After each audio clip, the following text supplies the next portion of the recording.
DK Metcalf from the Seattle Seahawks, and you're watching NorbCam.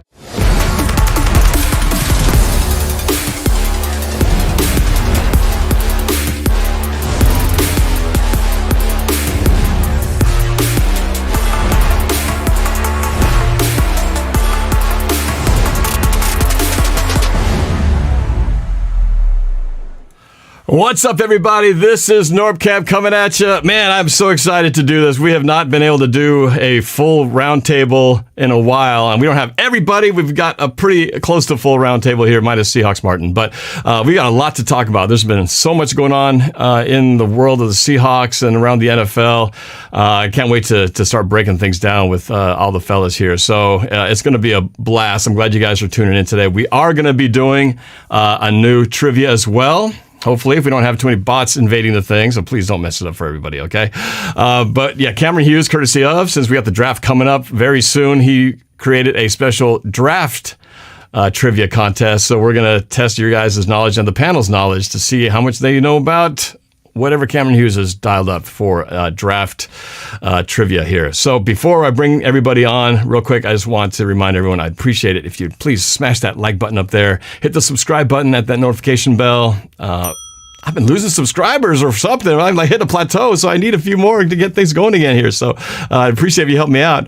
And for the NORBFAM members, I want to say thank you to you guys for supporting me. The MVP is Nick LeBeau, Anthony D, Jesse, so Ryker, Rockstar, NINJA-CRK, Lori Cross, and the All Pros Maria Mirage, Jason E, KC Sports Nerd, Aiden Pham, BJ, Michael Page, Albert Delgado, and IB Dave Jones. Thank you guys for supporting my channel. I greatly appreciate it. And now for the real stars of this show, let's bring on the round table. What's up, fellas? Welcome back to the show, man. So it's so good to have all of you here, man.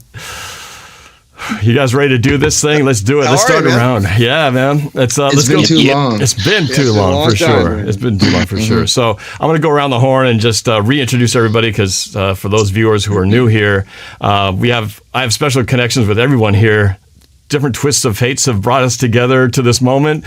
We don't have an entire show to talk about how we got here, but real quick, I just do want to go around the horn and start on the top and work our way clockwise here, or zigzag or whatever. But on the top left, we have Noah Boelter at Squabo Says.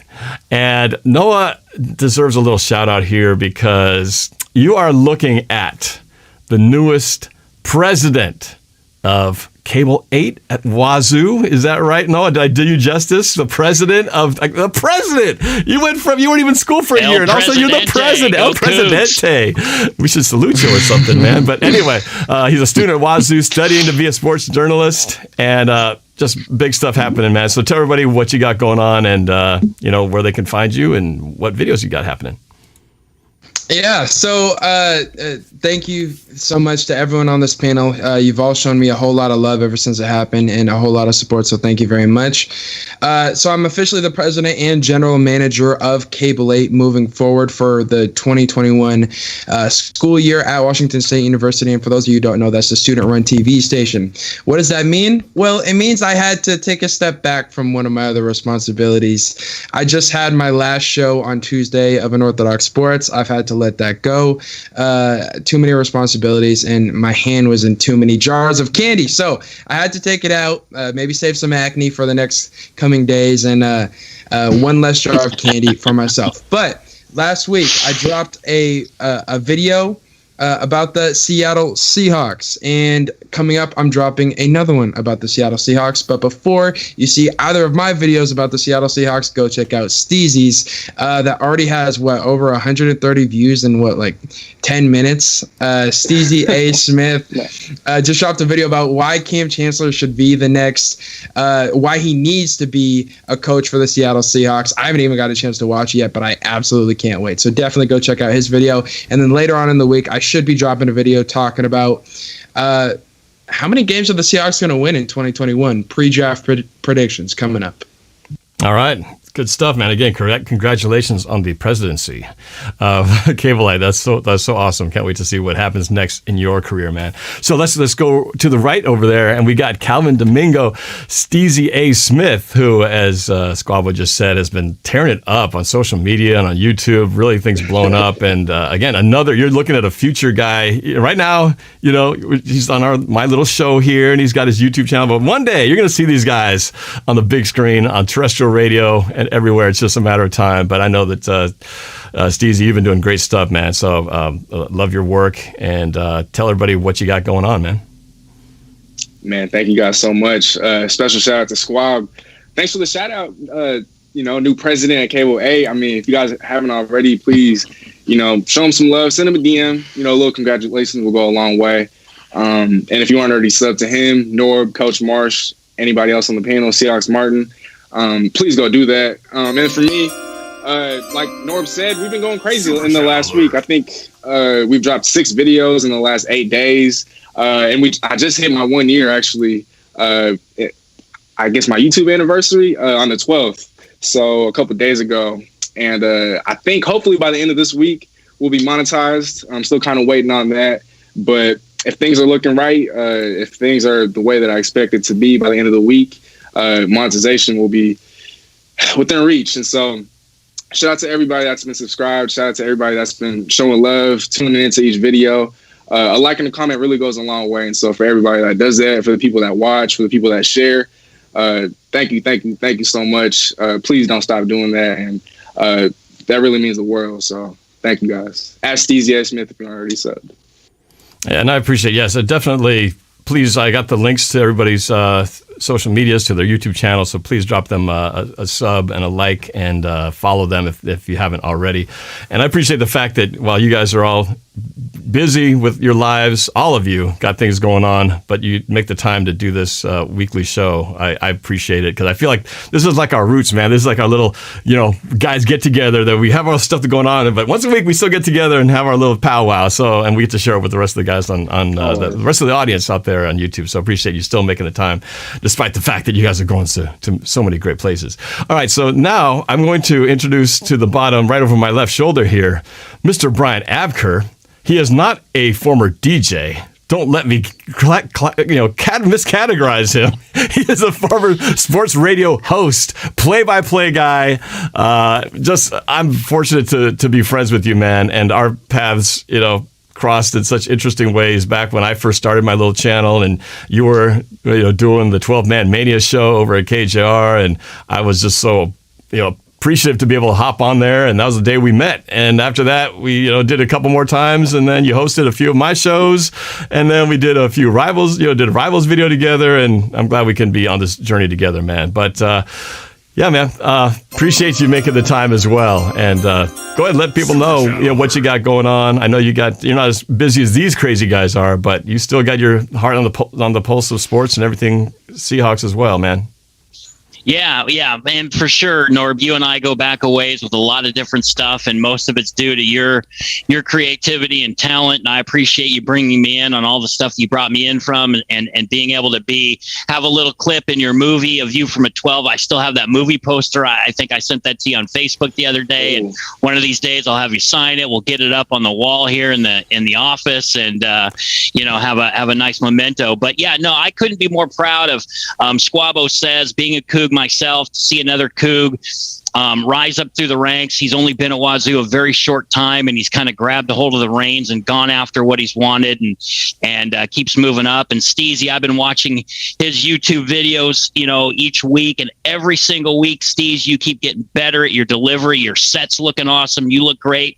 So I can't wait till you guys blow up to the maximum capacity that I know you will, and then hopefully I can ride those coattails in myself. Me and the old man coach. We'll be the old guys who've already put in our hard time living the easy life off of you guys down the road.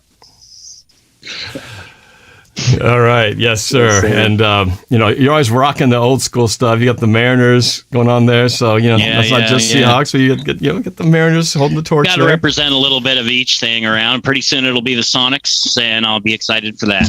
Yeah. And the Mariners aren't they still above 500, which is kind of cool. For as long as it'll last. It's hard to ride that wave this early in the season. I know. We've seen that before. It's the marathon. They might be sprinting right now, but this is probably not the year. But we'll talk about that another time. So Brian, always thank you, Abker at Abker. If you want to follow him on Twitter, and he's on Facebook too. We talk, Mandalorian and TV shows. Yeah, we nerd it out a little bit once in a while, man. Absolutely. Nerd power. All right. Not to be left out of the equation, because we also have another nerd here. You're not the only Star Wars nerd, Abker. Coach Marsh, what can I say about this guy? The coach, the star of nothing. Coach's Corner. You could say nothing, and we'd be good. You could just go up. like Rodney Dangerfield used to get up and he'd say, "This man needs no introduction," and then he'd walk off the stage and let the guy come up on his specials he used to do. Rodney. Well, I'm going to do an introduction because I'm proud of the fact that I've been friends with you this long from our days of when we were making videos with you, Mike Lorraine and myself, for our business Quantum Productions, working with you in our early years, almost 25 years ago, working with you as when you were a football head coach, and all those years we worked together, and to come full circle now here to be collaborating on this stage, totally different form, but still talking football is a great thing. So Coach Marsh, tell everybody about your channel, which you got running too, and what's the latest with you? Yeah, man, it's crazy how many things change, but they still stay the same, right? It's kind of the cliche moment. I gotta say, Abker, as soon as he said what he said about you at the very beginning, the first song I thought it was, remember the name of the song, but don't call it a comeback. Don't call it a comeback. I've been here for years. That's how I remind, That's Mama said, knock you around. LL Cool J, baby. LL Cool J. I'm bad. Don't call it a comeback. I've been here before. Anyway, man, that sorry. guy. Go ahead, Coach. I don't want to rabbit trail that one, but every time I talk to you, Abker, I think of some song from the 80s or 90s that just takes me back to the glory days and everything else. Love it. Yeah, man. I'm sorry that I missed the last few weeks. Had a personal injury.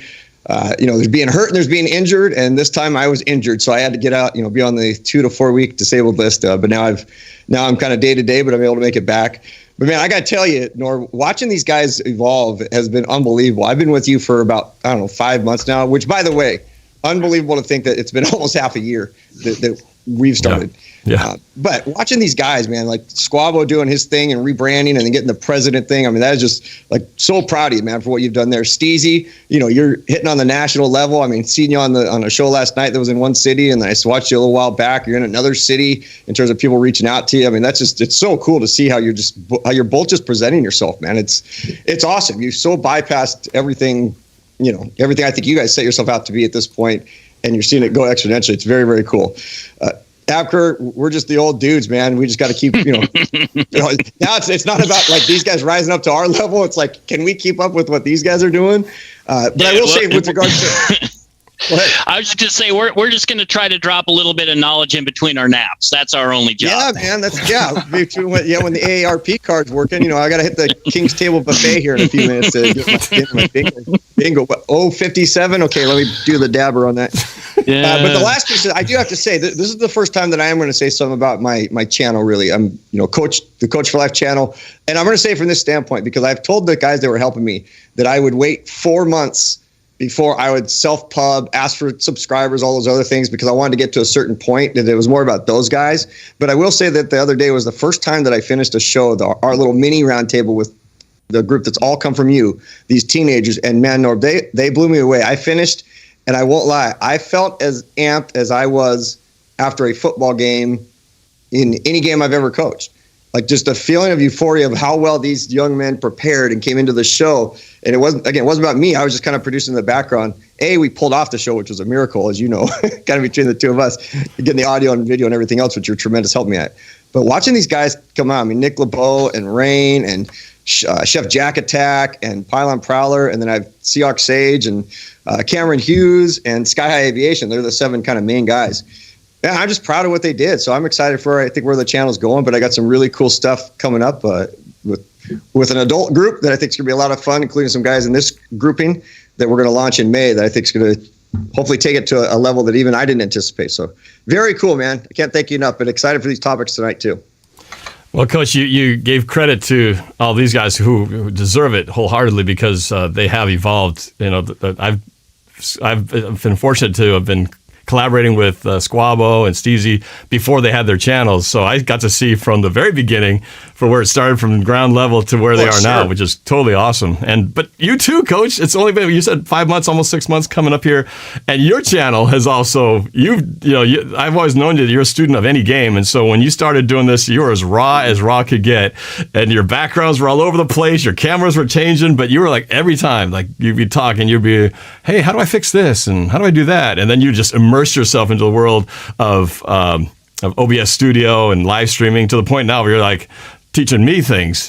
And I'm like, oh, I didn't know you could do that. That's pretty cool, Coach. Well, I told Squabble yesterday, I said, I literally feel like I feel like I'm back in my first year of coaching. So I'm just trying to be drink from a fire hose, as they say, to take it all in because of what I said. Like, I want to help Squabble and Steezy and be a great support to you. And then when I connect with Abker, so like, I want to make sure I'm holding up my end of the bargain. And if I can help guys along and help be a base support for them, because I'm telling you, man, with all three of you, but especially Squabble and Steezy talking to you, the last thing I'll say is, I mean, sky's not the limit with you two. It's so cool to be connected with you guys in a way that I never ever dreamed of being. You guys remind me of the players I used to have in Norb. You know the type of players that I coached, but it's not about coaching you guys. It's more of we're on a level playing field. So that's what makes these shows so fun, is now that we're collaborating outside in just life. Like I didn't see picking up 2 new friends off this show. 3 when I'm talking about Abker, but with those 2. So yeah, just very cool, man. Very cool what you've created here. And the wild thing here is that none of us have actually seen each other in person this whole time. It's just been like this. And I said in our personal text messages that when we prepare for the show, I said, man, we got to get together and have a serious, real round table. Sit at a round table, have some pizza, some beers or whatever, and some hot wings, and do a show, like this, and just sit around a table and pass the phone around. I mean, that would be so much fun, man. The day we can actually sit down, which I feel like is not that far away, but I know Squabs is over in Pullman, but you're going to be back over here at some point. Maybe when that day comes, we've got to get together. It's not going to be too hard to convince 2 of us to join the third over there in Coogland. So if Steezy and Norb are willing to go, I know Abker and I will hit a road trip anytime. So we'll do it over here, but we got to take the show on the road too over there in Pullman. Yeah. I have been there a couple times. Not exactly my neck of the woods, but I can always make exceptions for friends. Did you ever see the NFL game day? Abker, I know you guys. So the NFL game day or the college game day that showed up there. Oh yeah. Squabs, you know what I'm talking about. We'll show Norb and Steezy what Cougs are like if we put a show on there. Everybody will show up. We'll have a background of at least 8 people behind us screaming and cheering. Well, if anything I know about Wazoo, you guys know how to party. So getting people to show up is usually not the problem. But all right, so I want to jump into it. We did obviously have some topics. I mentioned about the draft. That's the big one coming up. But I also mentioned a couple other things, and there's been some, even from the time I typed this initial headline over, is Russ overdoing it? Aldon Smith to the Seahawks, Aaron Donald assault, but there have been all these other things that have popped up that I just wanted to mention as well. So I wanted to just kind of bang out through a few headlines, and maybe we could just quickly talk a little bit about it and then move on. But I wanted to just shoot through a few of these before we lead to our main meat of the topic. And before I do, there are some super chats I don't want to neglect here. So first of all, Jeremy G says, hey, NorbCam, do you think Crisosimo will be a San Jose Sharks fan, just like a 49ers fan, because the Seattle Kraken? I'm just a 49er fan. That's all it is. Jimmy G, I love you, man. I still have the poster on my ceiling. It stays there no matter where you go. Just let you know. All right, Jeremy G. Thank you for the super chat. Chef Jack Attack. Yes, sir. Thanks for being here. You're always involved. Even when I can't hear you, your voice is constantly going. Chef Jack Attack also says, Coach, what a great live stream the other day. Yes, it was a good one, Coach. I'm glad. Great show. Technically, it was great to see everything coming together. Awesome. So, yeah, thank you, Chef Jack Attack, for the support. So let's just bang out through a few of these that have just popped up. Like today, Seahawks CEO Chuck Arnold extended until 2027, which I think is great, right? Stability in the organization. I don't think you can find very few organizations from top to bottom, at least on the top. You've got about as solid a leadership that we've had over the last, 10 years or more, and it's going to continue on. So I think that's great news. I don't think anybody would say otherwise. Guys, agree? Is this just all good news for Seattle? Nothing earth-shattering like he was going to go anywhere, but it's just nice to know that, okay, the leadership's intact. 100%. continuity is always a plus. So. Well, I mean, if you have an option to choose what team you want to go to between two teams that have pretty much everything else the same, and one of them has had their management longer than the other, you go with the team that's had stability because they're more likely to trust in their guys and to develop them rather than moving off too soon. Yeah, absolutely. Coach Marsh, Abker, anything you want to add regarding Chuck Arnold being extended? Stability. Stability is stability, and I think at the top, when things are as successful as we've been for the last 10 years, and you've heard me say it, that when you're the second winningest organization in the NFL, I mean, just the more we can keep things the same, the better off we are at that level. Yeah, absolutely. Abker, anything else?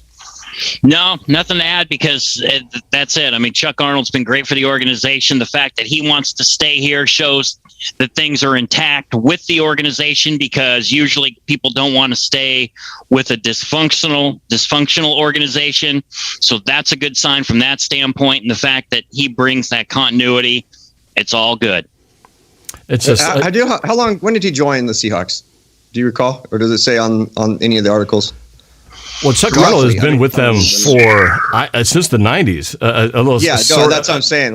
He's been like a triple decade dude. A little side note, my buddy Mark Collins is, I run our charity Fans for Good with Mark, and he's also the guy who led the grassroots 12, what am I spacing here? Mark Collins, Save Our Seahawks back in 1996 to keep the Seahawks in town. Mark actually went to, after Behring moved the team to Los Angeles, they were practicing in Los Angeles. They'd moved them actually already over there for a short time.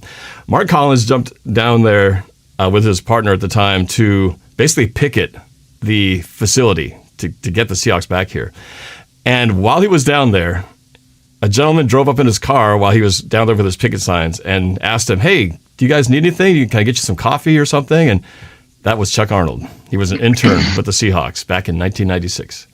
So, little side story. So, Mark Collins has known Chuck Arnold since he was an intern at the Seahawks, and now he is the man, the CEO, and now it's extended to 2027.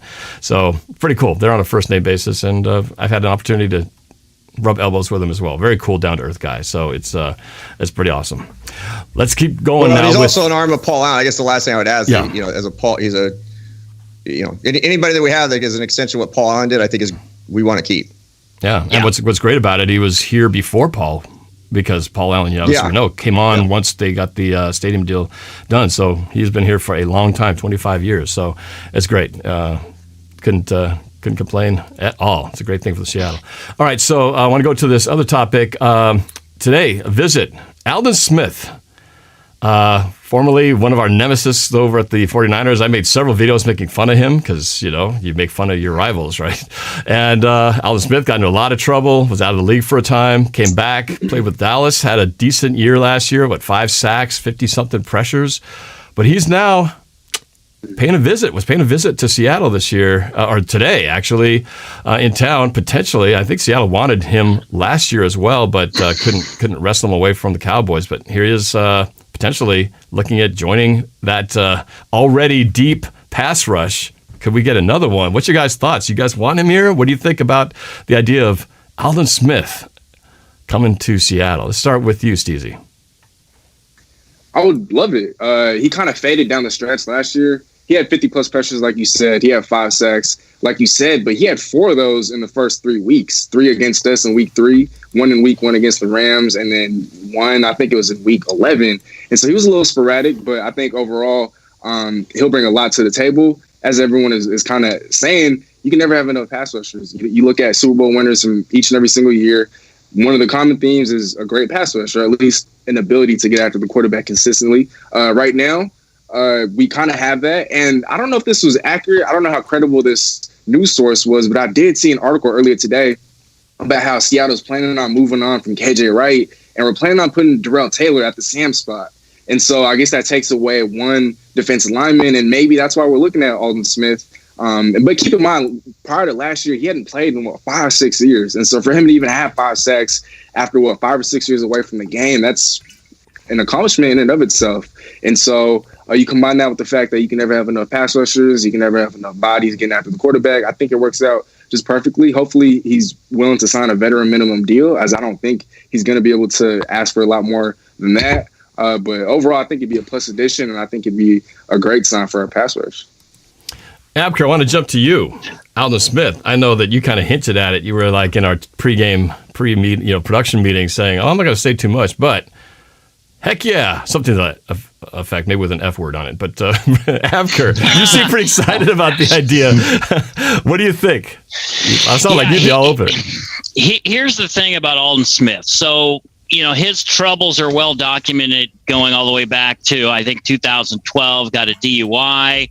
Then he got stabbed. Then he got a suspicion of DUI. Then he had 3 felonies, including illegal possession of a firearm. And the list goes on.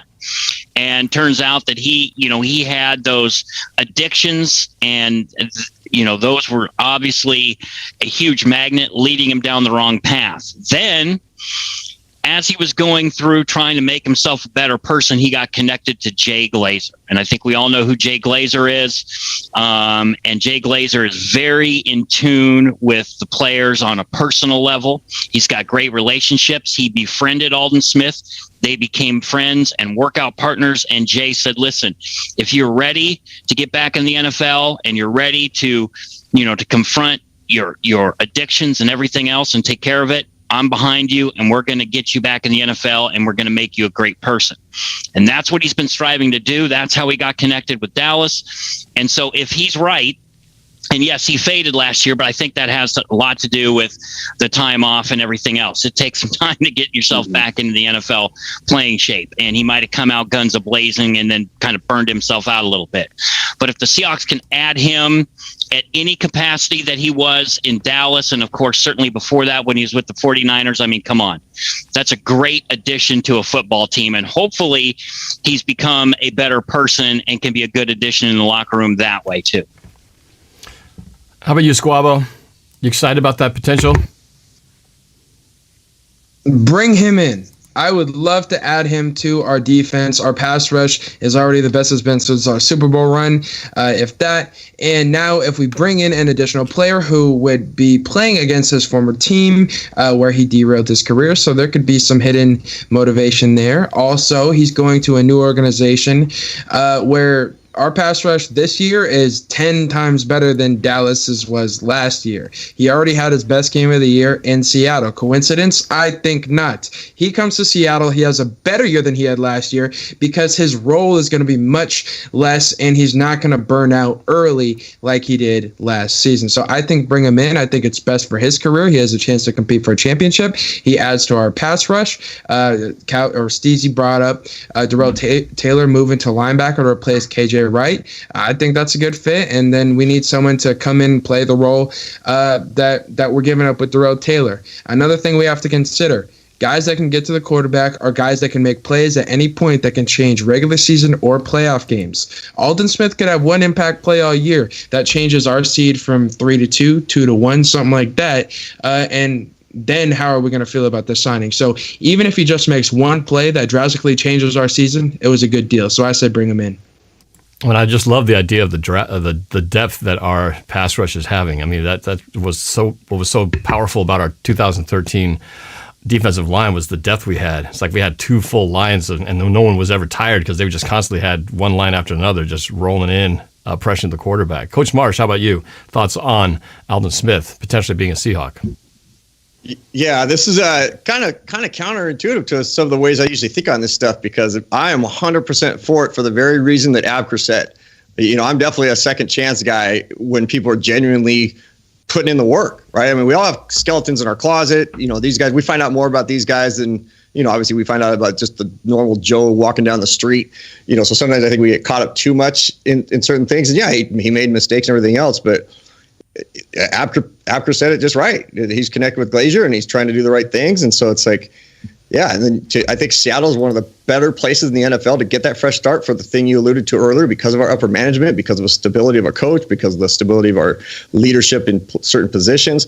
And me as a coach, how I believed in building teams, not that we're in a building mode, but it's inside out, front to back. So anytime we can bolster our D line or our offensive line, I'm always going to be amped for it if it's the right guy. And I'm pretty sure, he played I think he played he was in every game last year.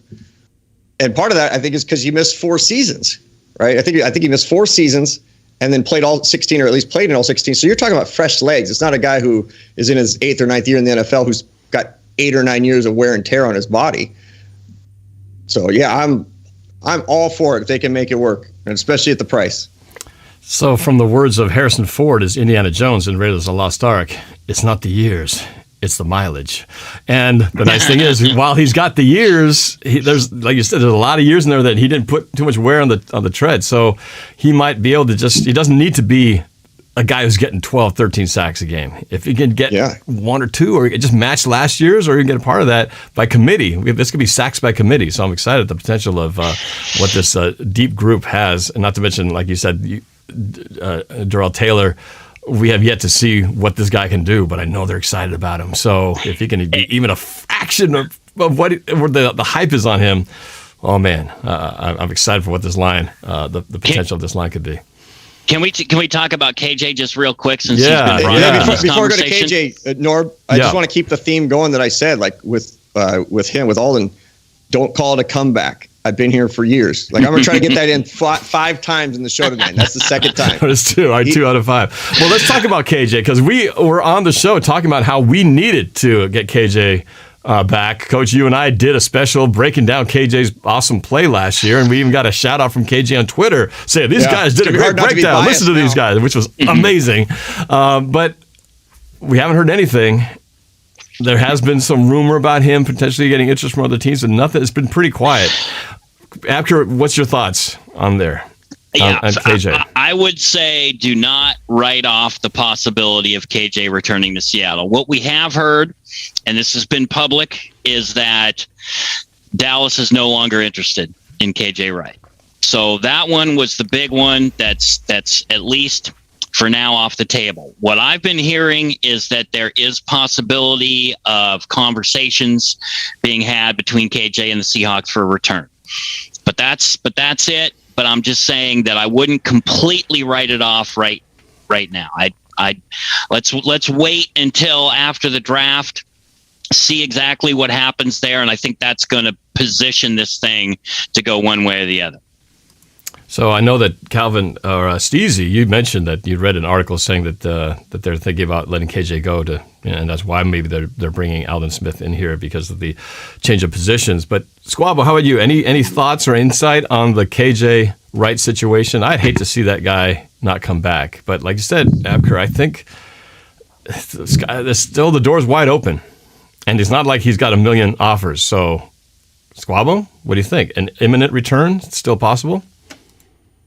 Well, we've spoken about Seattle in the draft, right? And we've spoken how we have 3 draft picks, but we don't think that that's how many we're going to end up with. We're going to end up with more. We're going to trade. And we actually saw a really good presentation by Cameron Hughes showing us how we could potentially trade and make more picks, be on our organization. And Coach Marsh, we'll flash a little bit of that up when we get to the draft topic. So I'm glad you teased that, but we will bring that up briefly, Cameron, to show that. But go ahead and continue. Sorry, Squabble.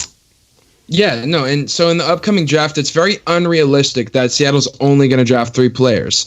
So the closer we get to the draft, the more draft picks we accumulate. The more people get signed to different rosters. KJ Wright's market value is going down by the day because other teams are spending the money that would be going to KJ Wright, and so is Seattle. And as we get more draft picks, it's more opportunities for us to replace KJ Wright and draft another player that could play that position. Right now, strong side linebacker is a need on our draft board, and the closer we get to the draft and the more draft picks we accumulate, the more we're going to focus on it. So KJ Wright, the sooner that he signs his deal, the more money, in my opinion, he's going to get. And he's being very patient right now. So I think the longer he ends up waiting, the better it works out for Seattle.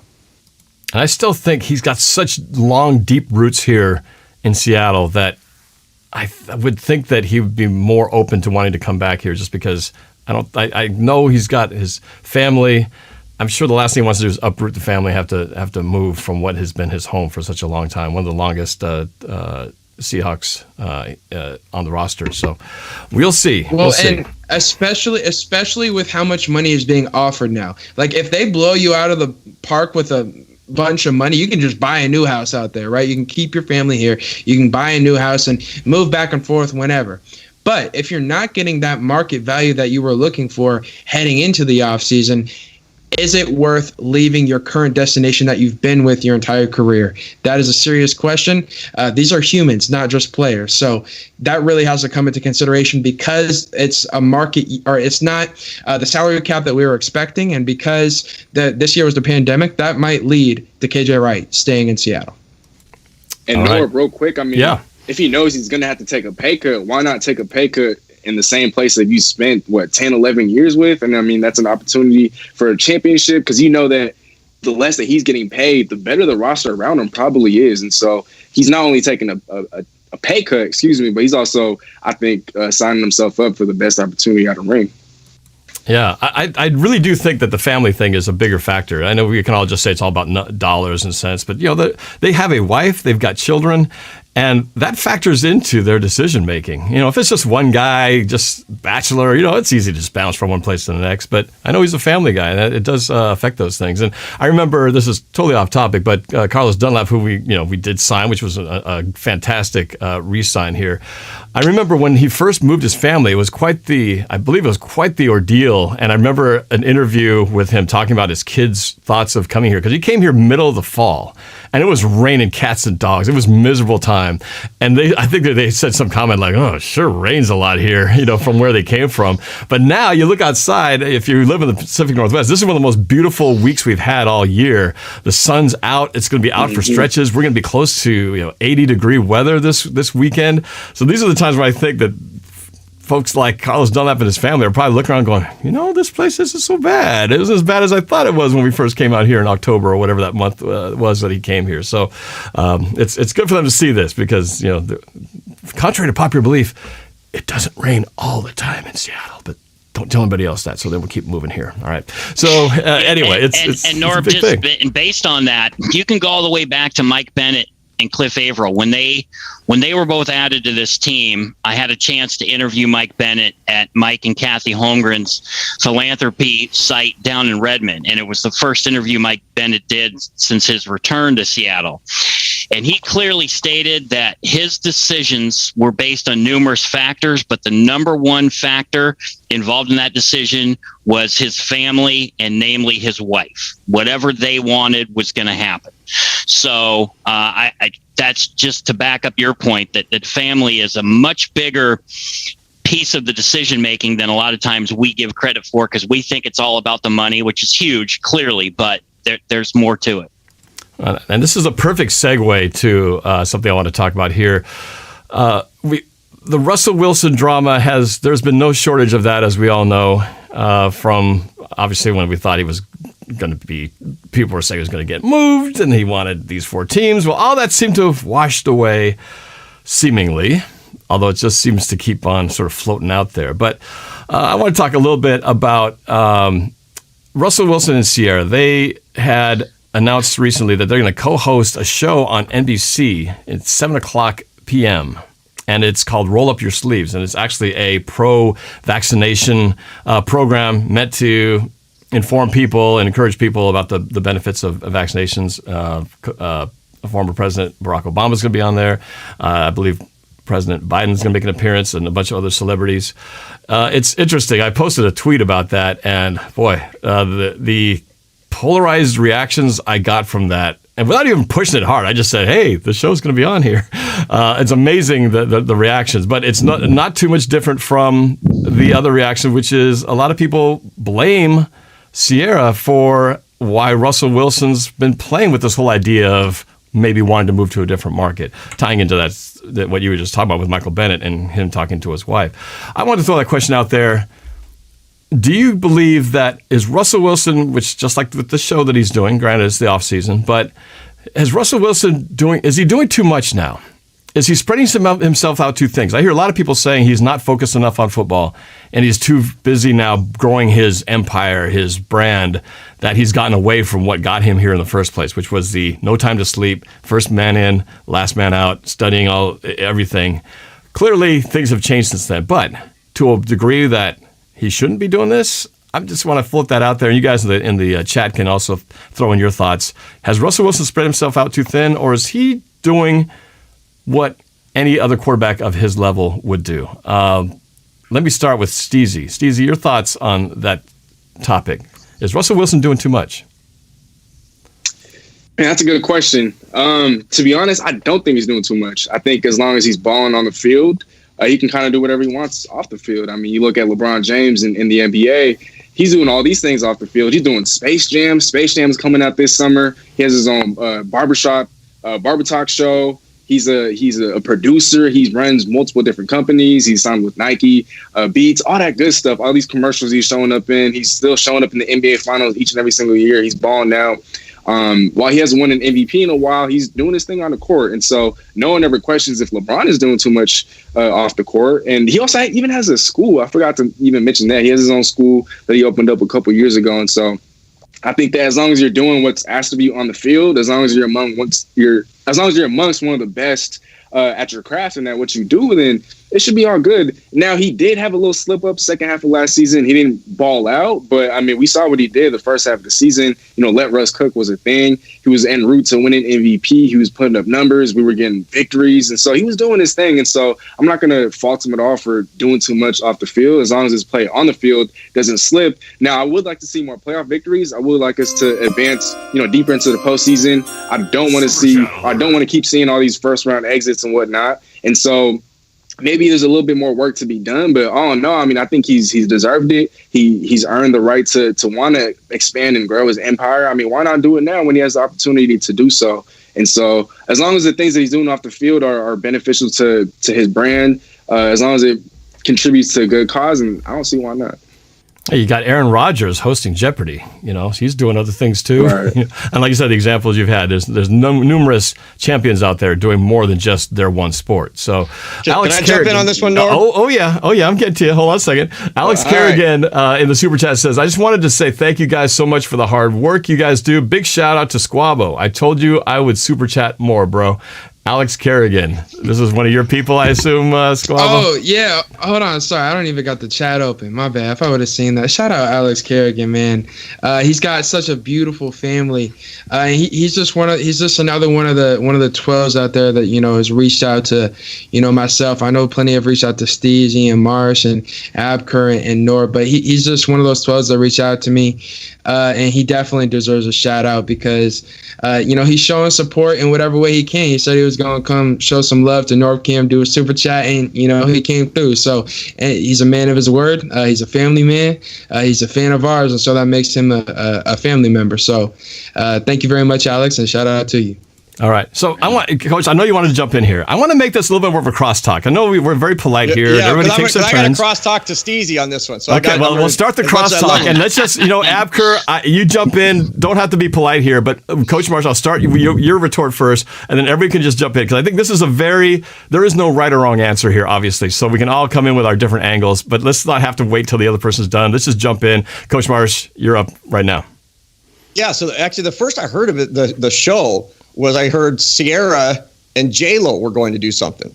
So, I just catching it on some entertainment show or what have you. I'm like, oh man, that's okay. They're going to do their thing. I wonder if Russ is going to be connected to it. And then next thing I know, that's all I'm hearing about is that Sierra and Russ are doing this kind of thing. Now, if you're Sierra and you got a chance to work with J-Lo, of course you're going to brand yourself out to that. If you got that golden opportunity, which I think placates into, is Russ doing too much? Is he connected to that? The response I have on the Steezy front is, LeBron just won a title, right?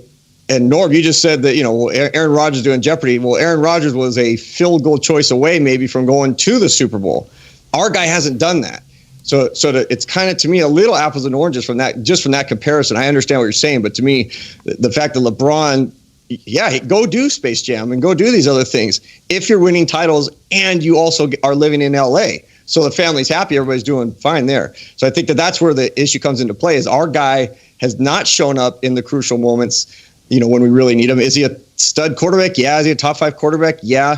But you could be one of the best of all time and end up being a Dan Marino. And I get that Russ did get us to 2 Super Bowls. So I'm not comparing him to Dan Marino, but Dan Marino's an all-time great. Some people put him in their Mount Rushmore quarterbacks. I just think it's real tough. So I think, it's Russ is growing. But what's tough for guys like I think Abker and myself is that we grew up in the generation of work hard, keep working hard. When I jump into doing YouTube with you, Norb, I know, okay, I've got to just figure this stuff out. Russ is in the generation of Squabo and Steez and everybody else. Like, hey, try everything, brand yourself, do these others.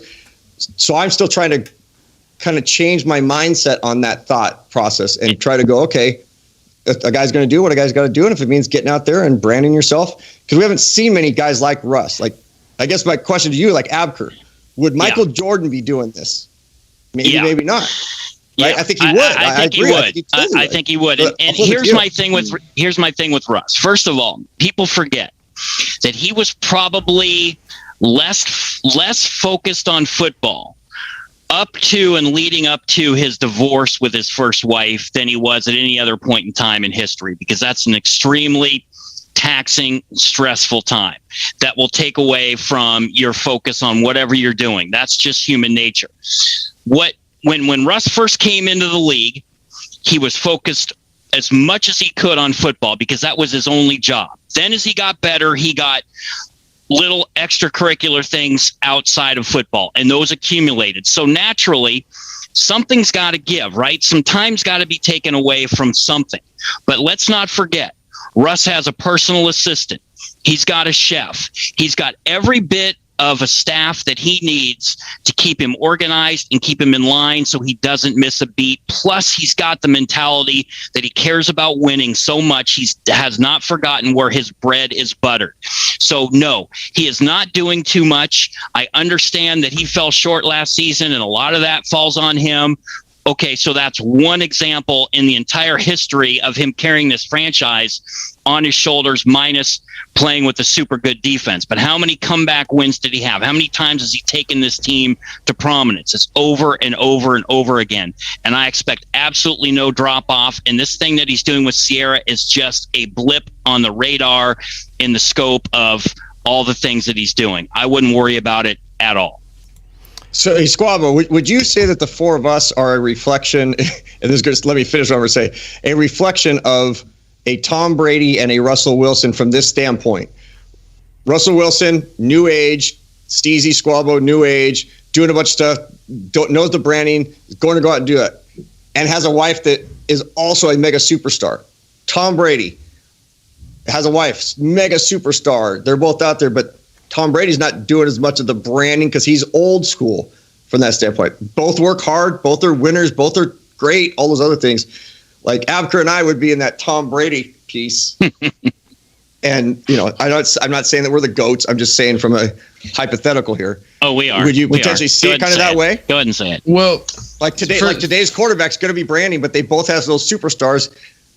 I look at it as a Tom Brady doing his thing. I prefer a guy doing that. You guys might go, yeah, Russell Wilson's brand. He's doing like he needs to do that. Take advantage of that.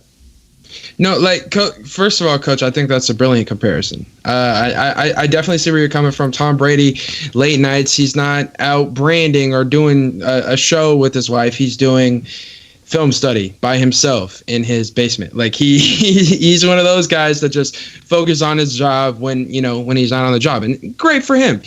Conflicting styles, they both work. I think the number one thing that Russell Wilson could do that could just solve everyone's problem right now, he could keep doing what he's doing. He could make money off what he's doing, and he could make that money so that he could take a pay cut moving forward with Seattle. And that way, that would help him on the field by bringing in more talent that would help him, like Tom Brady. So I always find it a difficult thing, unfortunately, because these people, these individuals, remember, these are humans that are in the spotlight that we're, giving our opinions on how they should handle their schedule, and we're giving our opinions on how they should handle their money. And that's always a difficult thing to do. And obviously, it's up to them. I think as long as he's successful, I understand the point that you're making about the end of last season. And I've been one of those people that on record, I didn't hold back from Russell Wilson with how he ended the season. And I don't think he deserves to be held back on for that Rams game in the playoffs. He made a lot of mistakes. But I feel like last season was a culmination of things. It was a snowball effect, starting early on on in the season when he started to have those interception games. Later on, he just wasn't in his zone anymore. Early on in the season, he was in his zone. I play basketball, and when I go to shoot and I'm doing a drill where I'm shooting 100 shots in a day, there are times when I'm hot. I make 8, 10, 12 shots in a row. There are times when I'm cold and I miss 8, 10, 12 shots in a row. And what I often find myself doing after the cold stretch, I just need to dribble the ball a couple times, reset, take a deep breath, look away from the hoop, look back, and oftentimes the next shot goes in. I think this is one of those things with Russell Wilson where it's not a characteristic flaw. It's it's a blip in the road. He needs to reset. He went on a cold stretch. Just reset, keep doing your thing, reapproach it next season. I think he comes out just fine. If he takes a pay cut, no one's going to have a problem anyways. And that's not at all where I thought you were going to take it either. Steezy, I'd flip this over to you because I thought you were going to say something like, he'll take care of everything if he would just fly 7 people known as receivers, running backs, and tight ends to wherever he is, anywhere in the world, and have him spend 3 days with him and just have his dudes film himself shooting, throwing the ball here, throwing the ball there, and just save a whole bunch of those in the archives and then send them to Norb and have Norb splice them and then send them out like 3 times a day. Like, oh, here's Russ throwing to this guy. Here's Russ throwing to that guy. Here's Russ in China throwing to Everett. Here's Russ in Turkey throwing to, Carson out of the backfield. I thought that's where you're going to go with it. Like, just send out some videos of him playing football or dropping videos like Steezy does now every other day, and we'd all be happy. Like that last year, I feel like that's what got us all excited last year, was seeing him do all the DK stuff, even though people were like, where's the Lockett stuff? And maybe that was some big secret he was holding, right? Like, hey, I'm not going to show people Lockett because I don't want them to think I can throw it to Lockett because I'm going to make sure Lockett gets 100 catches this year. It's going to be a secret weapon, I thought that's where you're going to go with it, and it was like, oh, the pay cut. I don't know if that's going to happen.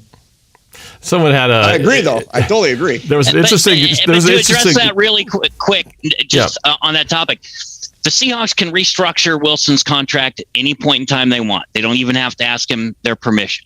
So I just feel like at this point they don't feel like they need to do that.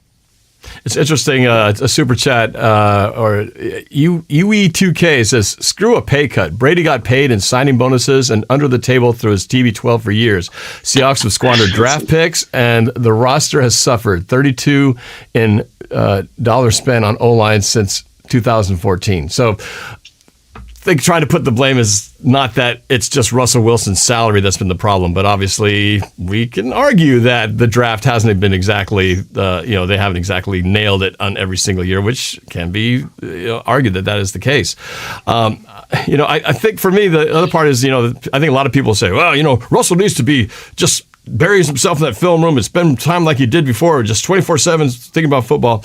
Well, you got to think, too, that was when he first came here and he was learning the system. He was trying to basically become the quarterback that could master the system. But at that time, he was still trying to make his name. He was still trying to become the guy who go from rookie to eventually Super Bowl quarterback, and it worked. But I think also that there's something to be said that at a certain point, you also, just like a person who's learning how to drive, you have to learn all the basics and you got to learn everything. You got to know all the details. At a certain point, though, you can drive and you don't have to study every single thing you studied 5 years ago when you first started, because you know a lot of this stuff. So you don't have to study everything to the same exact level, because he's earned some of that those experience points, that knowledge that that's the whole part of that. The game comes to you. The game slows down. Not to say that he doesn't have to study at all, but I think he doesn't have to put in the same amount of work to get to where he's already at, because he's already at. Right, Coach? I mean, even you as a coach, I'm sure the first year you started as a head coach, you had to probably bury your nose in playbooks and studying different types of defenses, offenses, to where you were in year number 10 or 11. You probably didn't have to spend as much time on some of those things that you did and put it to other things that you decided were more important at that time. Well, I would actually go the opposite a little bit from a standpoint of I was still a massive sponge, because, as you know, I was chasing one specific team every year that I had to try to figure out how to beat them, right? But the concept of time, my margins in life definitely changed when I went from 1 kid to 2 kids to 3 kids to, your things are changing and all those things. So that's where things get impacted. Yep. You have to balance that. And I will say, because I like that we do talk kind of real life stuff on here. Like I've said many, many times, I don't know what it's like for my son to go back to school, or, I look through look through sports through the lens of a teenager, let alone an NFL player or a superstar. I mean, in this, and I hate using the phrase post-pandemic because we're in the pandemic, but in the post-start of the pandemic era that we're now living in, I'm now trying to reflect on the things that Russ is doing because I'm starting to do them myself in terms of look at this YouTube thing. I just spoke to my family the other day and said, look, I'm going to really dive into this because I feel like I can have a reach like I never thought I could ever have had. And I had such a dream of being able to have a reach as a coach. And I thought the only way I could ever do it is go to the college level, maybe then go to the NFL level. But I just loved the high school level so much that just wasn't something I wanted to do. And now it's like, man, I can reach a lot. I have an impact state. I have a platform. Well, that's the world we live in. So if Russ can use his platform and uses things for the good of humanity, and he has the reach that he has, good for him. And I hope he goes and does it. And I hope it's fantastic. I don't want to be at the expense of winning a Super Bowl. But again, if he's doing the right things and he's still representing the city of Seattle, he's still our good guy. Yeah, he's going to, so he put a little chip on his shoulder. And I know this is different than what I've said in the past few weeks, but having spent a month away from this show, I spent a lot of time reflecting on things. And I try to be the hippest grandpa in America, and I'm still trying to be. But in order to do that, I have to be a 2021 grandpa. I have to be a 2021, understand lyrics and music. I have to be 2021, understand today's NFL player. Because, Norb, here's the final thing I would say on this. I've pondered going back to being a head coach for 5 years since I came out of my illness. And every year I was like, yeah, I would be different if I went back. But now I know for a fact I could not have kids watching film every day because my son went through that. They're, old school. The old school coaches were having them get on Zoom and watching film, and then they met and watched film. Like, these kids can't do that anymore. I don't think NFL players. So when I hear a Ray Lewis or others, Tom Brady, like, it's all about the clicker. It's all about the clicker. Well, we grew up in a different generation where we didn't have 87 channels and all these DVRs and everything else and things to brand. So I can't say that I wouldn't do the same thing right now because I'm amped at 48 years old to go be on YouTube and do these other things. So I can't fault Russ for doing that, but he better win the dang Super Bowl. And don't forget, Coach, all the things that you have extra that you put on your plate, you don't have a staff and a team surrounding you to help take that off your shoulders. And that has so much impact. Just think if you could add a personal assistant and a chef and a couple of nannies and whatever else you need to make sure. I have those right here. See, but that's you and that's your time. And that's time that Russ doesn't, where he can spend making a show like this, but it won't subtract from his workouts because he's got that time available because he's got these other things covered by his team. That's a really good point. I don't mind the trade-off. That's a great point, Brian. And I was going to say that I think there is one guy who's got a pretty good team, similar to Russ's, and that's Stevie A. Smith over there. He's got a pretty good team behind him. Might explain why he's having so much success on there. Might have to take a page from his book, but yeah, that's a huge thing. Let's talk about that. Like Steezy, wouldn't you say that? Like because you do have a team around you, that's why you've been able to grow. It's not that you've given up on certain things. You're able to trade off certain things and focus on maybe some of the other things you love because you have people that can create a thumbnail for you or create I don't know everything your team does, but you've mentioned that you have people that can help you, which is awesome, man. Like, it's awesome. No, without them, I don't know where I'd be. I don't know what I'd be doing. I mean, I guess you could also say that another member of my team probably cooks all of my meals. She does most of the cooking, and so I really don't have to spend too much time cooking food, making food. Food's always going to be ready. Also, when it comes to, let's say, making thumbnails, promoting on social media, editing. But does she do that so she can let Steezy cook? Let Steezy cook? I mean, she does the cooking so Steezy can cook because he doesn't have to cook, right? Or at least the microwave. So Team Steezy could cook. Yeah, I mean, I don't know. I mean, yeah. Probably. I think the bottom line, though, is that you do have to have your support system. And for the players, you got to have the support 100%. Of your wife. You got to have your family. And then, of course, he's got his staff that helps him. Everyone would dream to have a person in charge of your every need, right? You got Russell spends over $1 million on just his body alone. That, between. And what did Abker just say about KJ? Right, that KJ said, making decision on family and what his wife wants, and then why would it be any different for Russ? Other than his wife's wants might be moving to another city because of what her role is, her job, and those other things. So again, as a family guy, I can't fault that. I've removed myself for this show from being like Coach Marsh coming out third person, which I always hate to say, and try to just look at it from a human standpoint. Because if I'm Coach Marsh, I'm like he's got to figure out a way to stay and get things right with the players and workout and those other things. Because I remember doing summer stuff with my players, and if a player told me, "Hey, coach, I can't be there because I've got to go do summer baseball," okay, I get that. That's fine. But if a player couldn't be with us because he was going to some random thing, or I found out he was hanging out with his buddy, whatever, then it becomes a lack of commitment.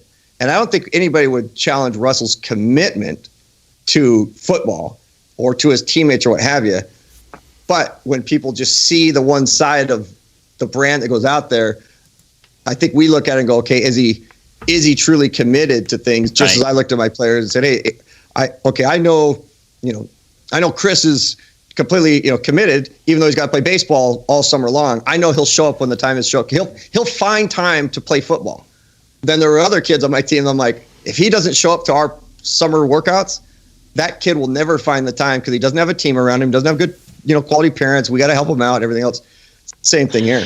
I would say one thing is that anytime someone brings up Tom Brady as a comparison, I think you're doing yourself an injustice because he is a class by himself, right? So you could take any quarterback in the NFL right now, and if you compare anybody to Tom Brady and go, oh, well, Tom Brady does this. Well, Tom Brady's Tom Brady, all right? Nobody else is going to follow what he's done, I don't think, on the level that he's done for as long as he's done it. I would disagree. I'm going to totally disagree on that one, and hopefully we stay friends. But I'm going to disagree because I think that he's the exact reason why Russ threw that out there, why Aaron Rodgers has become the story, why these guys are realizing that, hey, I don't have to hopefully win my Super Bowl with the team I'm with because look what the GOAT just did. Look what the greatest of all time just did, and everybody loves him for it, right? They love that he went and won a Super Bowl somewhere else to where if this would have happened years ago to a lot of people would have said, look, it's great that he went, and I'm not talking Brady. It's great that this person went, they won their title, but man, he should have stayed with his home team. He shouldn't have gone and created the super team. But we live in the era of super teams where guys can bring something in. So Brady is the mold of taking pay cuts, figuring things out because his wife makes money and he can get those superstars to come to him and win the Super Bowl. So he's figured it out. It's not like he did. It's not like he has some special, yes, he's an awesome player, but it helps when you can put great players around, when you can get to a Gronk and when you get all those other players, Edelman, like those. He didn't have massive superstars all the time. Oh, yeah. I don't disagree with that. His approach, obviously, you always want to surround yourself with more players. And, yeah, we could get into the whole discussion. Did Tom Brady is always doing his team a favor by taking less money so they can have more players to him? That's, again, we had that. There was a chat that talked about that a little bit, that it's not the salary fault. It was bad drafting, so you can't just take one and say this was the reason and this was and this is the cause of it. Same thing also that the whole Tom Brady thing was a very special deal where you take that whole thing in a vacuum, combine it with the fact that paired up with that coach, paired up with the talent that he had, paired up in the division he was in for all those years. And that, let's just be honest, right? The AFC East was a horrible division. Yeah. Other than the Patriots, they had that thing locked up, and they had you pretty much write down AFC Championship game from the moment the season started. They were never threatened by anybody in the AFC East. That was not the case here. The NFC West is one of the best divisions in football, and so the path isn't so lined so nicely, easily to be done, where I think Tom Brady had a lot of things in his favor. It was a combination of what he did as a player, the talent around him, the coach combination, but also that. You've got to look at what he had to compete with. And granted, you still got to win the Super Bowl. Granted, you still got to do that. But remember, not too long ago, when Russell Wilson was 1 yard away, at that point, if things had turned the other way, Russell Wilson would have had 2 rings and Tom Brady would have had 3. And that was only in 2014. Everything changed radically after that point. But I'm just saying how even it was not that different. If you had changed that one play only 7 years ago, suddenly Russell Wilson and Tom Brady are like this. 1 game away, and Russell Wilson's path with the Seahawks completely different. The next year, they're champions. They have a home game to start off the season instead of being on the road. I argue they probably go on and win another 1 or 2 within a shorter period of time. It changes everything. And all of a sudden, no one's talking about TB12 and how he was the most dominant guy because Russell probably ties him up in terms of rings by the next year or 2. So I'm just saying that it wasn't like he had this thing locked up and it was perfect from get-go. there was a point where they almost intersected and changed the entire trajectory of these two teams. And unfortunately, it went the wrong way, as we all know. And then he just took it to another level. So I'm just saying, it wasn't two radical things. Did Norb just talk himself into almost agreeing with what I said there? In terms of, I feel like you just took you took the place and then you took it into he is normal. That Tom Brady is normal. But for that play that would have balanced things out, I don't know how much you really took it to a massive level. I thought it was a good point, Norb. And let's not forget, it's clear that Tom Brady and Russell Wilson have different financial goals. Russ has stated he wants to own an NFL franchise. He's already got bought in part of the Sounders. He bought into the Sonics with Chris Hansen. He wants to own big things. He wants to be a billionaire type guy. Very Alex Rodriguez-like.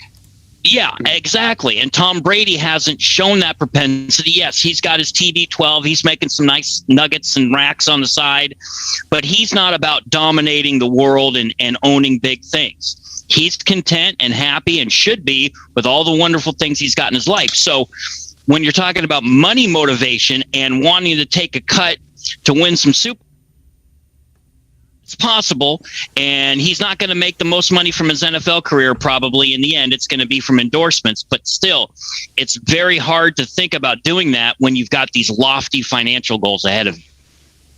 Yeah. Steezy and Calvin, you guys have been, or Steezy and Squavo, you guys have been quiet up there. Do you want to add anything to this? I know we want to move on. We can't completely pound this into the dirt, but any last thoughts on the Russell Wilson? I guess not with Tom Brady and Russell Wilson debate here as far as what we're talking about. Any thoughts on this before we change topics? Squabo? Not really. The debate kind of got lost in translation a little bit. Stacey, if you got something, I really don't got nothing to add. I think you guys make great points. I think it's really interesting what you said, Norb, about what would have happened, what would have been different after Super Bowl 49. And I think that's, if only. I know, if and buts. Yeah, I know. Steezy? Yeah, I'm with Squab here. I mean, I don't really have anything to add on my end, but everything that I heard, I mean, couldn't have been more true. All right, so hey, Norb, what if Russ ends up being maybe the third? Well, I'll say second because I don't want the super chat to blow me up. Second best quarterback in the NFC West after Nick LeBeau said something the other day that I have also said, and I agreed. So I was stunned that he said it, but of course he's the 5.0 person. I honestly think that there is a possibility that the San Francisco 49ers are creating their draft capital based on a certain West Coast offense quarterback in Green Bay that they want to go after and win right now with, named Aaron Rodgers. And I sent that to you yesterday, and you heard it here. Well, like I said, Nick LeBeau broke it publicly on my show. So if it happens, man, I'm going to send that sucker out. But I had told a few of my friends that a while back. I said, hey, I know they're showing up and doing all this stuff for these quarterbacks, but what if Rodgers to San Francisco because Tom Brady showed that you can go to another team and people will still support you or whatever. And now the 49ers become the instant Super Bowl. Are you asking what do we think of that possibility on that hot take that Aaron Rodgers is going to suddenly in a blockbuster trade go to I'm just San curious, Francisco? I'm just curious if you think that's even in the realm of possibility. I've thrown it out there as not a prediction, but just as hey, I like the way this thing's playing out, the way Rodgers has been quiet, some of these other things, like it just wouldn't surprise me. And then holy cow, would we have like the coolest division in the history of NFL football with quarterbacks, but it would be one heck of a division to try to win. Oh man, it'd be rough. But yeah, but I don't know. I don't see it. Nick LeBeau and myself. I'm not jumping on that train. But Calvin, Schwabo, Steezy, you guys are smarter than me. So what's your thoughts on that? Yeah, based on you're smart. Draft capital, like based on what they have in the draft. I've looked at it from afar and I've seen it, and I'm like, I could see where I think it could happen. I think it's very feasible. Aaron Rodgers is from California, and I'm sure he wouldn't mind playing in California. I'm sure he thought he was going to be the first overall pick back in 2005, yes. But he ended up sliding to 24.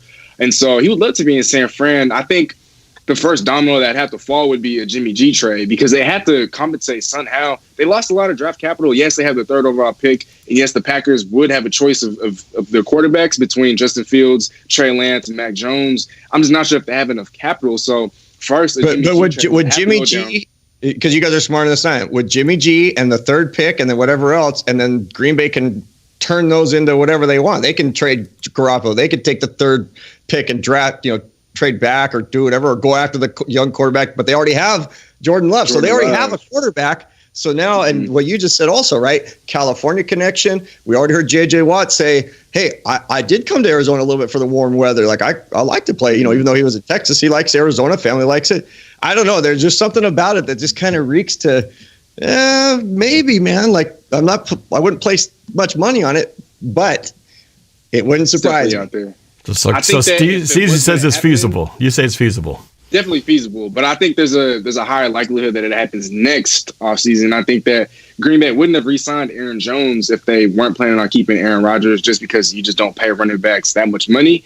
I know they didn't re-sign Corey Linsley, but I think they could easily address center anytime in the draft. I think that Jordan Love is still too raw to really even start this year.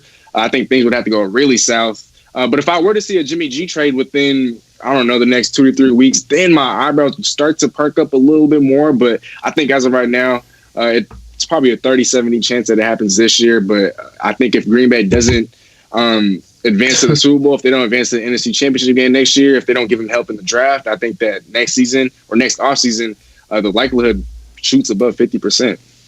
30-70 this year? They drafted a quarterback in the first round last year that they traded up for.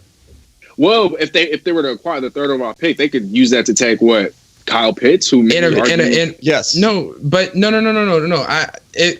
you have the third overall pick, Kyle Pitts is an option, but they just traded up, giving up pretty much everything. The kitchen sink to go get that pick. They would trade out of it. You would have to trade out of it. You would have to back up. But Norb, I seriously, the reason why I brought that up is because I only want to hear from this guy. This is the only guy I really wanted to hear from, to see what he thought about it. Could you That's fair. Can we find out? Wow, this is a surprise. I didn't expect to see myself on there, but wow, Aaron Rodgers to the 49ers. I love Jimmy G, and I told you, did I mention I have a poster of Jimmy G on my ceiling? Anyway, but Aaron Rodgers that would be pretty tasty, I must say. I kind of like that idea. Let's make it happen. I'm not buying into it, though, man. But you're right. I mean, they definitely are priming themselves in a position where they could call a lot of surprise shots where the 49ers are at right now. That's for sure. But, man, I don't think I like that idea.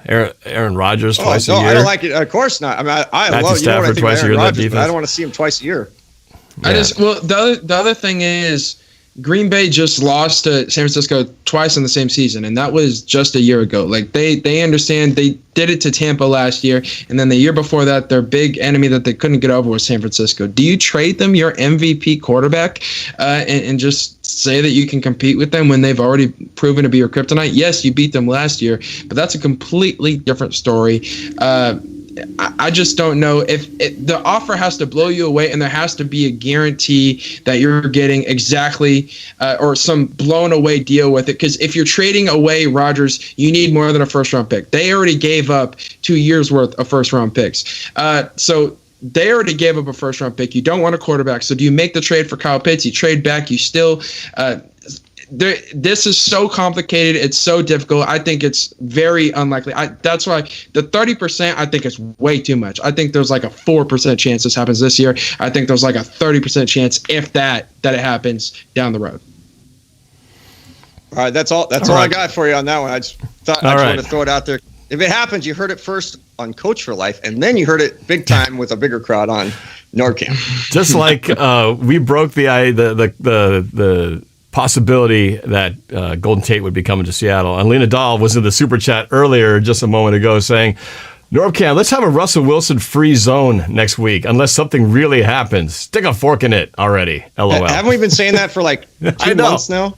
Every show, we're not going to talk about Russ, and then we talk about him for 45 minutes. I know. He keeps putting himself out there, so, can't help it. I know we got to talk about the draft. That was like the title of this. We haven't even talked about the draft at all yet. But I did want to get one thing off my mind, because I put in the description, I said, I'm pissed off that I'm having to do the show today. And I'll explain why. Because if any of you saw my posts on YouTube, I said I was not going to have a roundtable because I found out after Monday, which I thought was going to be the last game of my daughter's volleyball season, we found out there was an actual playoff spot that opened up for them because one of the teams had to forfeit because of COVID.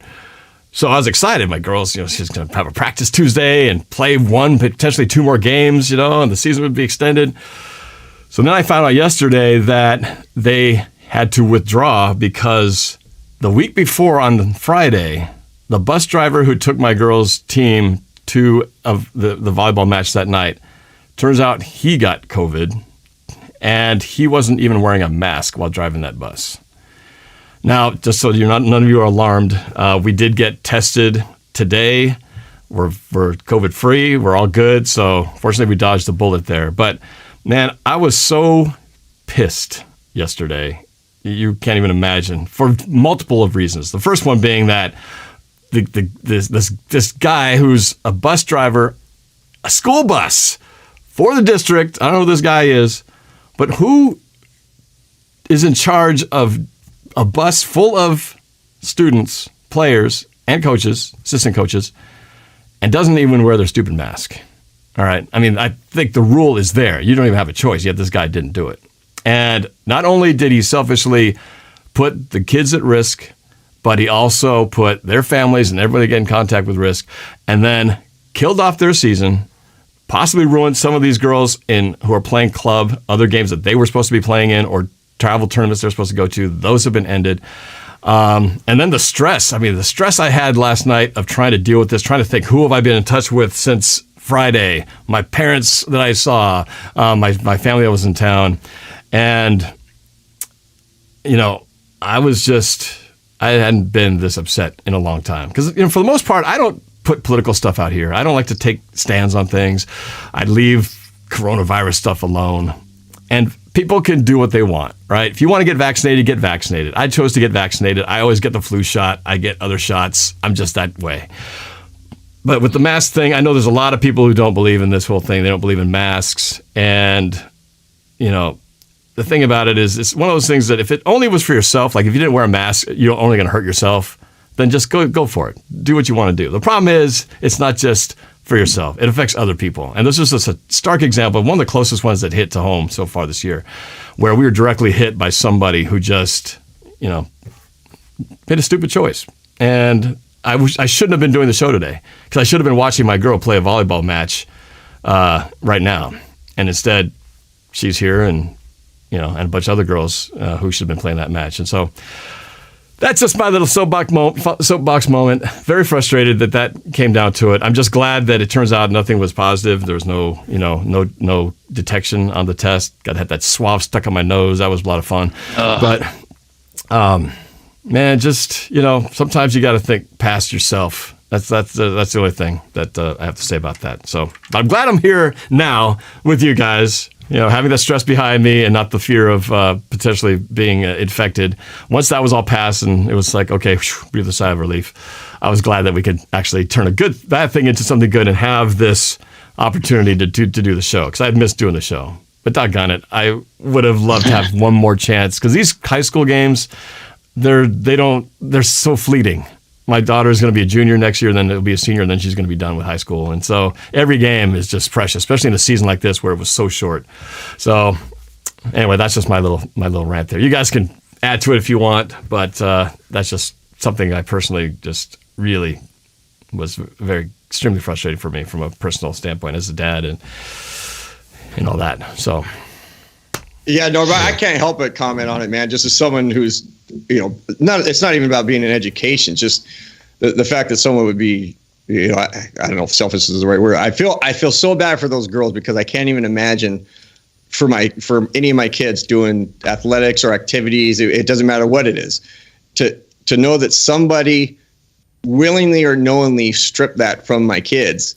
Like that's just heart-wrenching. I mean, for my son, we didn't have playoffs, so it was I wouldn't say it was a meaningless season, because every game still was, something he looked forward to and wanted to play, and the teammates and just the fact they got to play. I was very thankful for a senior, and that's who I hurt most for. I mean, I hurt for your daughter and everybody else, but those seniors who I just had watched you do senior night just the other night, right? To be thinking we've made the playoffs, we get to go to how playoffs are just as big for kids at whatever age as they are for NFL, for the 12s in the NFL. It's a huge deal.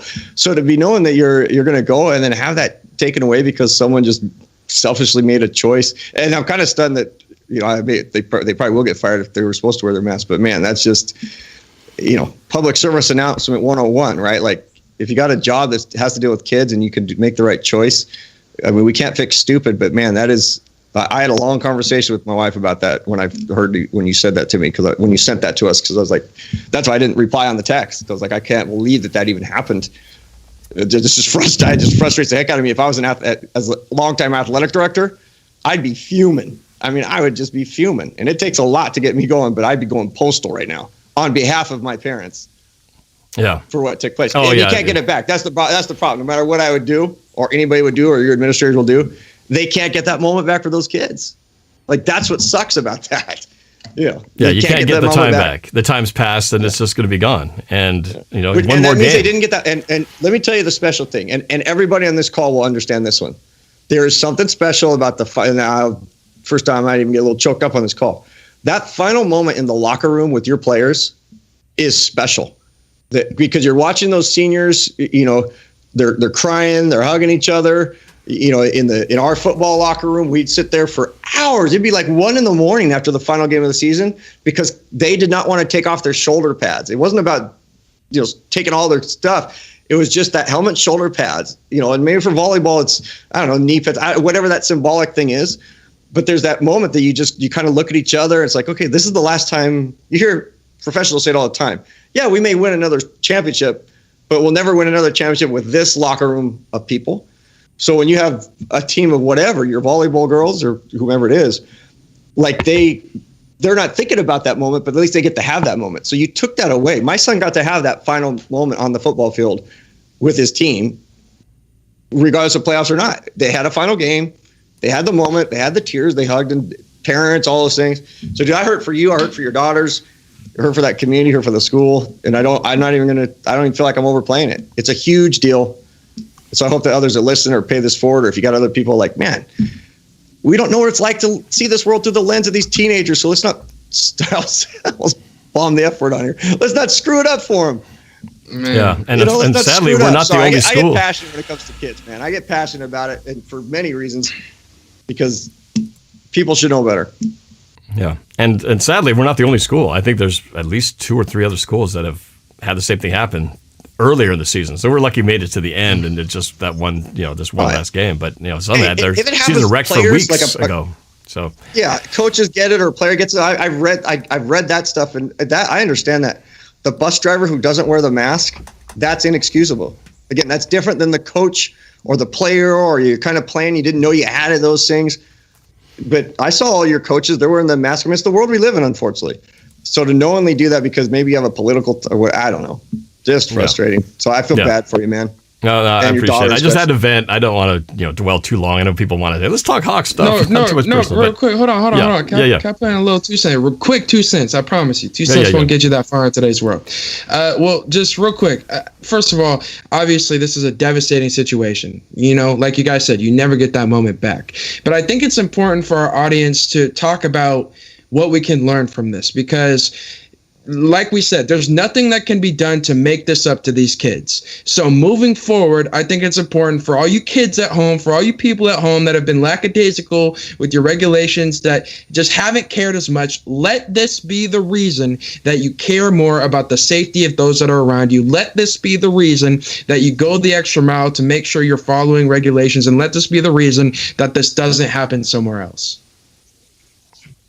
That's extremely well said, and I would add on top of it, if we get a chance to go back and play at in the stadium and get 67,000 people there, like who are going to be people that screw that up for us? Because I know Norb. I mean, I want to go back to games, but I know Norb, you really want to go back and take that selfie stick and do videos and create the great content you do and all those things. And all it's going to take is a few people who think, well, I don't need to do it because of my whatever ties. And again, I don't get into politics at all. Like, I just steer clear of it. But again, like, I hope that we're not the stadium that causes the NFL to keep people from going back to games, or we can't do it. Like, dude, let's learn from that for sure. So, Squab, that's very well said, man. Yeah. That's why you're the president. We want to get to the finish line, right? We don't want to trip up before we get there. We want to get across so we can just go back to the stadium and have it packed with 67, 68,000 people in there and scream and yell and spit all over each other and, high five and hug strangers, snot bubbles all over the place. I mean, we miss all that. That's what we want. And we can't if we keep getting stuck in neutral. So, Yeah, because Abker, you know what the fans are going to, when we get the 12s back to down in there, what they're going to say after a year off. They're going to be yelling like, "Don't call it a comeback. We've been here for years." That's 3. That's 3 out of 5. That's 3. Excellent. All right. So I think we could put that matter to bed now, unless you guys have anything else to say. But thank you, Coach. I know you guys. Thank you for your supportive statements. All right. We're definitely getting long in the tooth here for this show, but I'd be remiss if we don't at least talk a little bit about the draft. We were teasing it a little bit, and with the time we have left, I still want to do that. So, Coach, you had mentioned about you had a little sample of a mock draft that Cameron Hughes actually put together. I'm going to give you a moment just to kind of show that. It was kind of cool. What's fun about the draft is every year it's like you're picking stocks on the stock market, isn't it? Because you're really just guessing. You kind of know, we know pretty sure this stock's is going to rise, but which one of these stocks is going to start here and then blow up to be the next Amazon, right? And everyone's looking for what's going to be great, later rounds or whatnot. So, Coach, as we're all throwing our own dartboards out there, what do you got? I converted into a little coach's corner view here. To do this, and again, this is Cameron Hughes. Cameron Hughes, a very loyal follower, put together the Kahoot as well. Yep. He puts the Kahoot together. I think he was one of the first. He's the first one to put the video out there on the, I think it was with Moore getting the $100,000 at the end of the game, and so does some great stuff. But he eats and breathes this stuff. I mean, this is the stuff he wants to do. So when he saw the thumbnail, he put this together, and man, I mean, the presentation of it is fantastic. I don't do a lot of mock draft stuff. So really, kind of Squabble and Steezy, maybe you guys do some of these things. But what I really liked was he took the 3 draft picks, and really what it is, it's showing the concept of what we as fans like to see, would maybe like to see. But what Cameron did really well here, in my opinion, was he took the 3 draft picks, he played it out as maybe he would do it as a general manager, but he brought in the philosophy of what Schneider and Carroll have done, which has been build their draft capital based off of a lot of draft picks, moving down, doing those things. Other teams, they want to move up and they maybe condense their draft picks, or they don't want to move at all. They go 3 years, they never make a trade. So what he did was he created this component here where, it would show, and I hope that it still looks the way he had it looking, because I don't know if it change any of the look of things here. Let's see if we get it fixed here. So what he did was he was able to make it so that you'd show the different trade and who was sending what to whom. And I don't know if it kind of shows a little bit of the Denver box. Now, Squabble and Steezy, you guys, you're going to know way more than I am on this stuff of how he played it out. But you'll see how different picks. And I'm not sure why for a second. Let me get out of my screen here.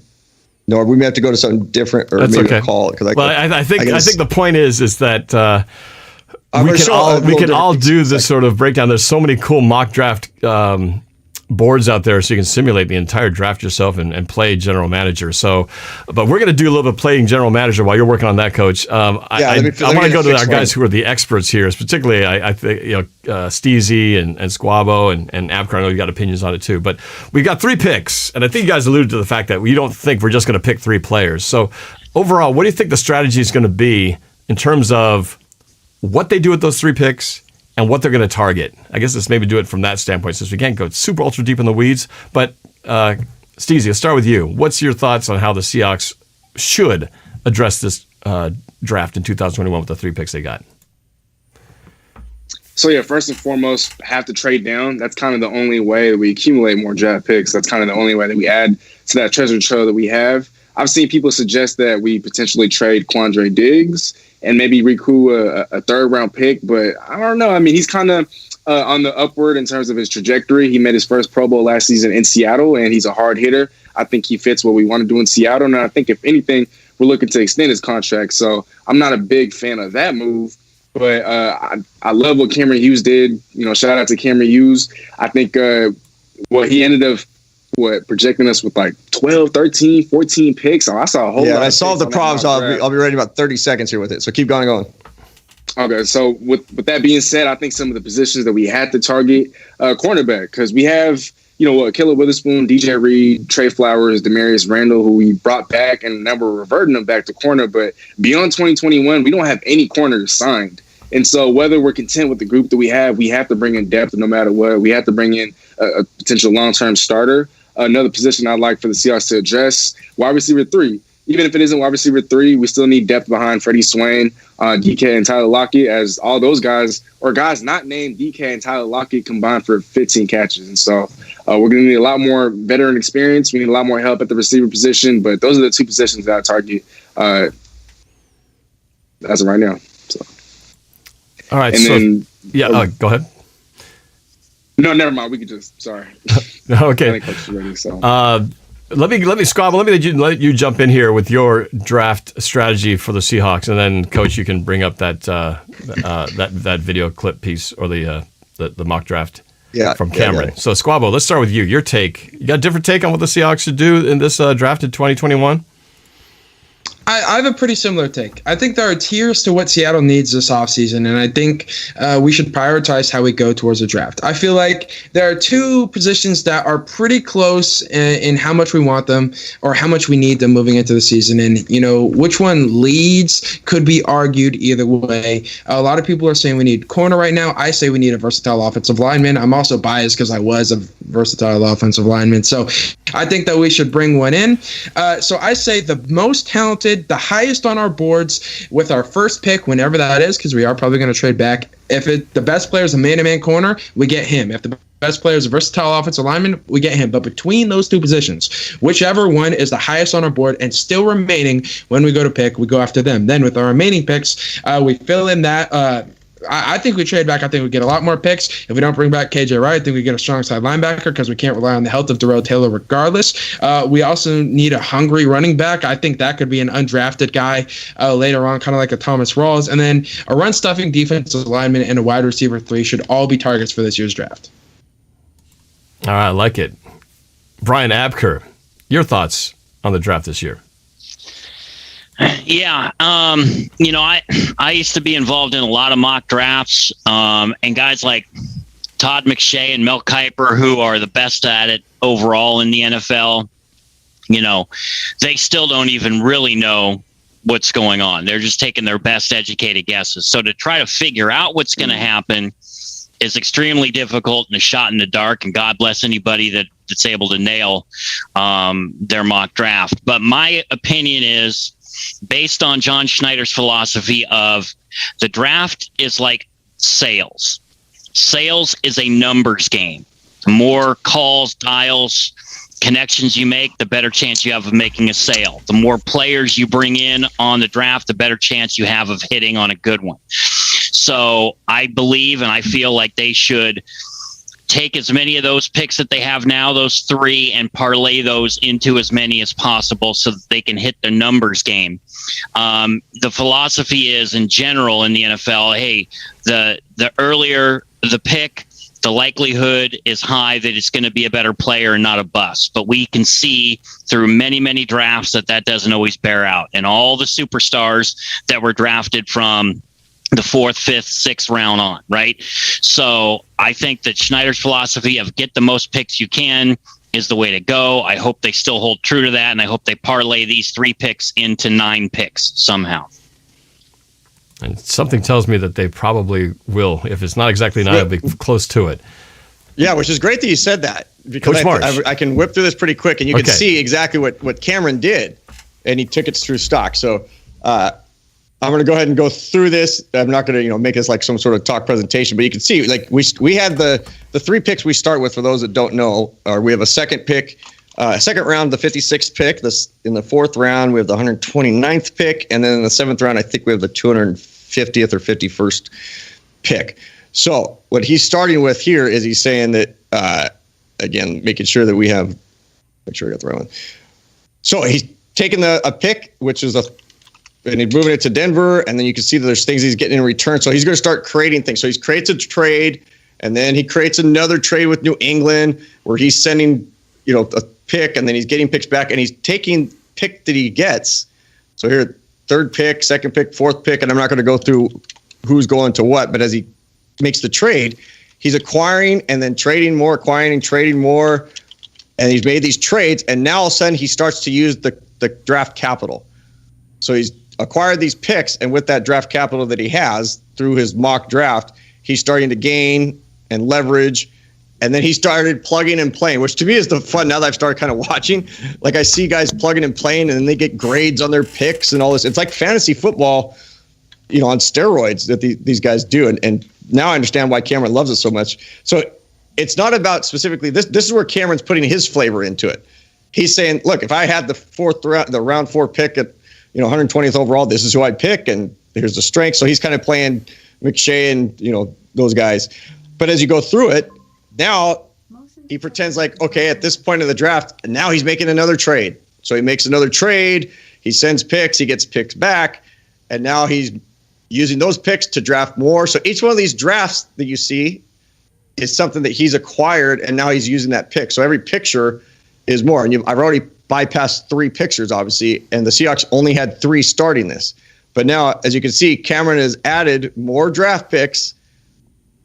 And this is why, just to save time, I kind of move forward to this. So all those pictures you just saw were pictures of players that, Cameron picked personally, but the number of draft picks he acquired by taking those 3, moving them down, taking those that he moved down, moving them around. And now he's got this type of draft recap where he's no second round pick, which everybody freaks out about, right? But the history of us building Richard Sherman, even a Russ, other than Earl Thomas, and so those guys, I mean, look at Bobby Wagner. A lot of those guys come in the 3rd round and below. All those guys. Yeah. I mean, our Super Bowl set of receivers, I mean, we got undrafted guys. It's exactly what Abker said.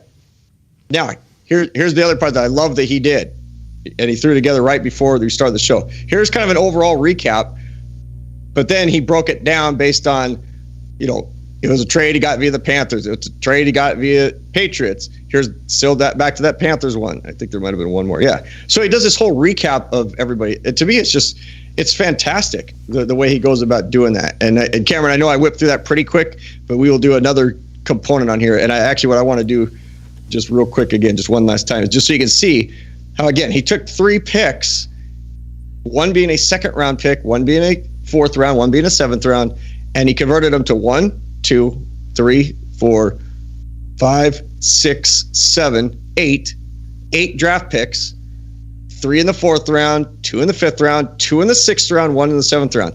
That's incredible draft capital compared to just a 2nd, just a 4th, just a 7th. So for the first time in a long time, I'm excited to see what Schneider's going to do, because I think that's where they are at their very best, are making those draft day trades. And I don't, I'm not one of those guys that freaks out about us moving down in the draft, because we've proven, and that's the philosophy of the Seahawks. Let's get guys, and we will mold them into great players, because he believes in his coaching staff so much. Schneider and Carroll believe in their staff. And that didn't involve any players, right? That's all just draft. That was picks just moving. Not even players included in this. So that could even open up more potential draft picks if they actually put some players into the mix. Yeah, I highly doubt though that the Seahawks. I can be wrong here, certainly, but I just doubt that the Seahawks are going to trade a proven veteran that fits into their platform for a draft pick that's unproven, because I think those guys are just as skeptical, even though they're optimistic and they love guys and they fall in love with guys in the draft, and they still have in their heads there's some can't miss guys like DK Metcalf. I think a bird in the hand is also a philosophy of those guys, and with Diggs, and I agree with Steezy. That guy so solidly fits what the Seahawks like to do, and he's on the upswing of his career. He's still, hitting his stride. So I just would be surprised if we saw a player traded on draft day from the Hawks. Yeah, and I agree. I think that's why what you said there, Abker, was so spot on in terms of that sales analogy. Let's just take our 3 picks and acquire 10 picks or 8 picks or 12 picks, and do what we're doing in free agency, keep making that work, and hope of those 12 players that we may get, or 10 players, or however many, that 2 of them pan out, or 3 of them pan out to fill in as backups or in 2 or 3 years. I mean, what are the odds you're going to get someone who in their first year is a Metcalf or somebody else? But we might land somebody, but we have a better chance with 8 picks than we do with 3, and a better chance. It doesn't matter, again, other than the first round, and even, I mean, how many Seahawks busts have we had? Dan McGuire. A lot. Rick Meyer. Plenty. Like, don't call it a comeback, but I'd never been here. I can't even count that one. Like, they never showed up. Like, so first round draft picks sometimes can be, overrated. So let me do this. You guys kind of already did this, Steezy and Squabble. So if you had to, if the first type of player that's drafted, whatever it's going to be, if they trade down or whatever, when they finally do call a player up, what is it going to be? I feel like I'm hearing either offensive lineman or corner, but make a choice here. Make a bold prediction. The first player that the Seahawks actually draft is going to be a what? Starting with you, Steezy. I didn't mention this earlier, but I'm actually going to go interior lineman, whether that's a guard or a center. I know there's going to be a lot of options in the second round. We're probably going to pick in the third round, so I know there's going to be a lot of options there. I'd say interior offensive line. All right, Squabo, first pick. What kind of player do we get? Man. See, what you're really asking is who's going to be left on the board? Because I told you. I know. But I'm not even saying who it's going to be. I'm just saying position. You kept saying, well, if it's the best corner at that point that's on the board, they'll get him. If it's going to be an offense, just make a choice. Doggone it. I have a feeling. That unfortunately, for how I like to do things, the best player on the board is going to be a corner. And because of that, I say we go corner in the second round, if we pick there. And they use the second round pick. Yeah. All right. Brian Abker, who do we get? First position. Yeah, I think it's going to be a corner because I think corner is the position that somebody can come in and find a starting job. I think right now the offensive line is actually where they like it. I mean, I could be wrong. There's always room for improvement, but I think if you look where there's a hole, I think there's an open spot at corner. And if they can get a starter, then they're going to go do that. Agreed. Coach Marsh. Yeah, I think that they will draft a linebacker in the second round, only to trade them, and then in a later round get the running back of the future that they want. So you're saying running back, that the first player that they actually draft and keep is going to be a running back? Yep, it'll be like a fourth or fifth. I think they'll draft somebody, everybody freak out, wonder why, then they'll trade for him, get more draft capital, and then they'll pick the running back because we're hoping Carson's going to make it. They'll get that guy that they can get, maybe 7 to 10 plays out of. Maybe he becomes the screen package back, a little scat back type, kind of like just a quick scat back guy. Because I think the linemen and the cornerbacks are we're going to build through, again, continued free agency, continued trades, all those other things. Wow. Okay, that would be a shocker. But then again, we've been shocked before by the Seahawks. You know what I mean, Matt? I could sit and go with the chalk. I could go corner. Corner is the easy one. Like, what's the point of the round table if everybody's eating the same thing? Like, I want to reach across the table and get the thing that nobody's eating. Well, you do that. You do that, and then you have people in the chat like GoHawks05 saying, "Bruh, what's Coach Marsh on?"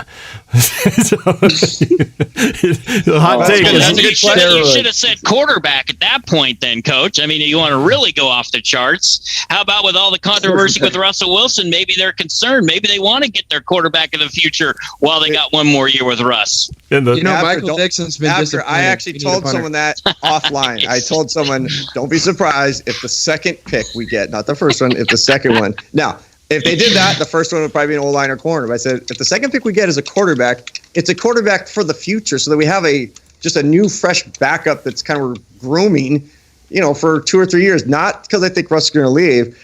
But, Norb, come on, man. How many games did you film where nobody thought I was going to go for it on 4th and 4 on my own 40-yard line? But when I sent the punt team out, you knew because I'd said in the headset, we're running the fake. Run the fake because they know we're running it. We know we're running it. But they don't think that we actually think we're going to run it because we know that they know that we're going to run it. So we run it. Yeah, but running a fake punt is a lot different than taking a quarterback in the third or fourth round. Now, see, Norb, this is where you miss things up. I didn't say we're taking a quarter. I didn't say we're taking the quarterback. I said to a buddy, "Hey, don't be surprised. Don't be surprised if we do." So you throw the "don't be surprised" to sort of soften the blow of a hot take. So you're not really saying it. You're just saying, "But don't be surprised." Because I'm looking at it from a standpoint of the whole body of the team. Like, I think we go through the other routes to get the things we want. So, like, we can't just Russ, we've been very lucky with Russ that he takes care of himself, all those things. But if he was to, something was to happen to him, are we really going to count on our backup? Or do we want to have someone that we're also so high on, but we draft him in a later round? Because a lot of your great quarterbacks come from later rounds, 6th round draft pick, Super Bowl GOAT, right? Like, you pick and you go, hey, let's develop a new guy, fresh guy, comes in, makes some things happen. We're not drafting him in the 1st round and creating a Jordan Love, Aaron Rodgers thing, but someone that Russ can groom. And I think Russ would eat that up to not have a veteran, but have a true rookie that comes in, that is like a Jake Heaps, right? Why did he fall in love with Jake Heaps? Jake Heaps was not an everything quarterback he was in high school at Skyline, and then he went to college and had to transfer a few things.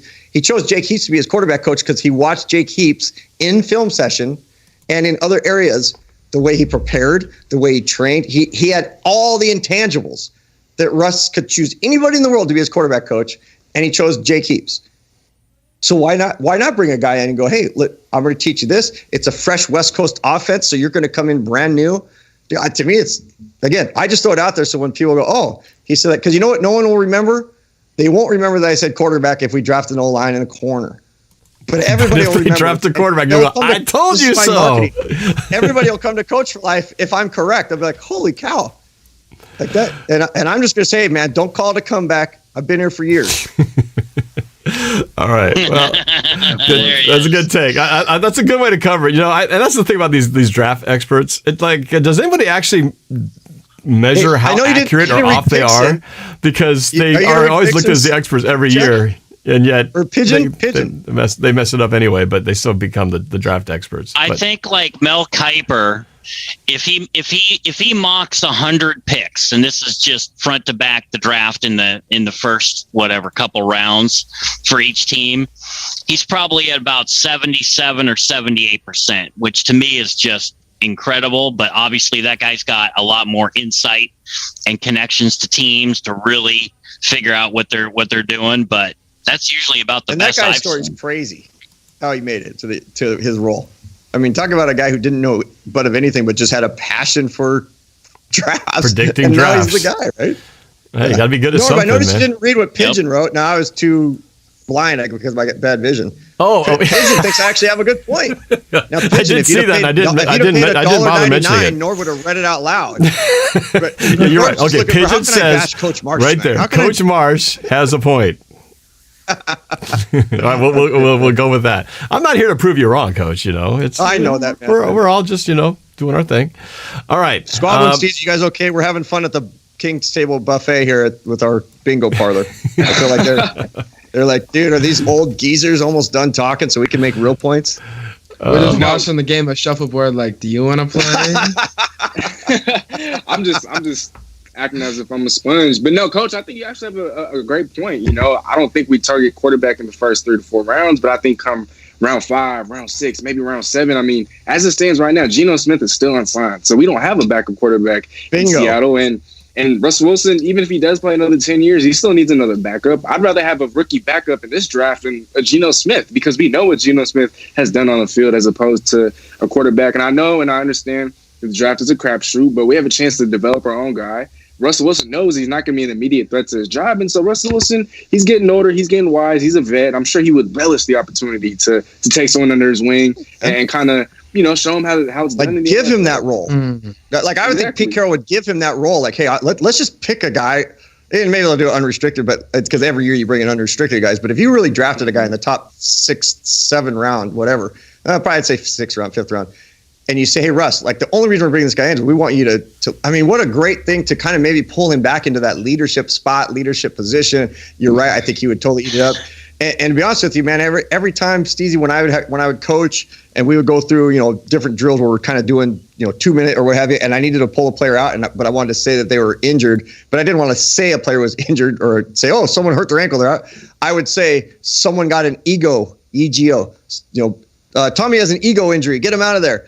Well, what if Russ gets an ego injury this year? Like he could be the first NFL player to have an ego injury with all the stuff he's got going on. If someone hurts his feelings with everything, we need a quarterback to step in. Like Russ is out for 2 weeks because of an ego injury, and I'm joking when I say that, but seriously, we've been very lucky that guy's played every single game, every playoff game, and he's been beaten up according to his people. Right? He's been beaten up because of the O-line.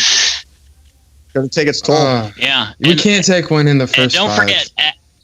Not the first. No, we probably won't. We probably won't. But don't ever say you can figure out what John Schneider's going to do, because he can't, because he's extremely unpredictable. Exactly. So there's always a chance that they can do that. I don't think they will.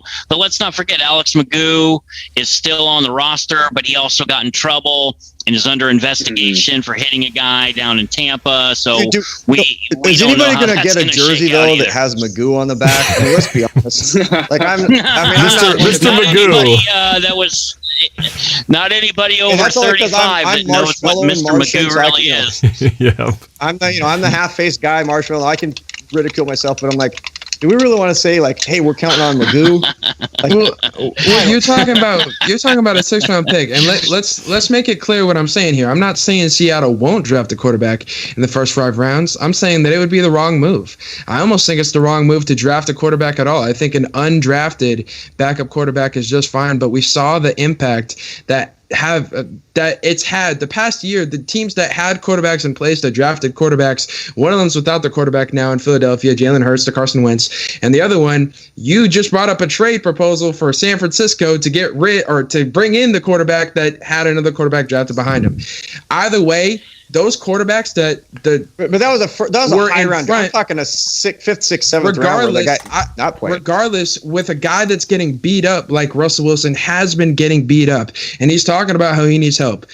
Why not draft a late lineman that could potentially come in if we have those offensive line injuries that we've had over the past couple of seasons? Why not draft a wide receiver that could play wide receiver 4, and when wide receiver 3 gets hurt, he can come in and get those reps and help Russell Wilson? I just think we're so bought in on Russell Wilson. It's still too close. It's too soon to draft a quarterback after those Russell Wilson trade rumors. Moving forward, I think everything has to be about Russell Wilson. This entire offseason has been catering to Russell Wilson, and I don't think he needs to work on his leadership to a backup quarterback right now. I think he needs to work on focusing on winning us another Lombardi, and that's going to be done with help around him, not help. I don't think he'd work on his leadership. I think it's more, and maybe I said that wrong. I think it's more that, hey, Russ, it's making sure he's crystal clear. We didn't draft a guy in the 7th round to take over for you. We drafted a guy that is here. We need a guy to take quality reps, a guy who's going to be groomed in the West Coast offense, because that's the road we're going with. So if we needed somebody, and again, I would much rather have a veteran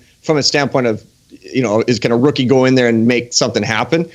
I don't know, but an unrestricted rookie certainly can't, because I can't remember the last unrestricted rookie. If you don't get drafted at all, it means you are barely walking and chewing gum as a quarterback. I'm just talking quarterback. Wide receivers, other positions, absolutely. Undrafted quarterbacks, chew gum and walk. Can't do it. That's why I'm saying. I agree with Squabo that I don't think it would be the right move either, unless you really think there's a guy there that you love and that you've fallen in love with, and you for some reason feel that maybe behind the scenes things aren't as hunky-dory as now we're being led to believe, which I think they are. I'll put that out there right now. I've said it all along from the very beginning that this wasn't quite the issue. But if you think you got the guy, and you think that there's an issue where Russ may end up wanting to be traded next year, why not get somebody that you can have for a year under Russ to watch him command the team and the offense and be the leader, so he's at least got 1 year of that under his belt before you start grooming him to be the starting quarterback. That's the only reason it would make sense. Again, I'm with you, Squabo. I don't think it's going to happen. I don't think they should do it, but there is a sliver of a window as to why it would make sense. And I'm basing it on draft capital, based on what Cameron Hughes put out there. That I would only do it if I acquired, 4, 3 5th-round draft picks and then 2 7th-round draft or whatever. Like I've got kind of not an extra pick because you don't want to waste any pick.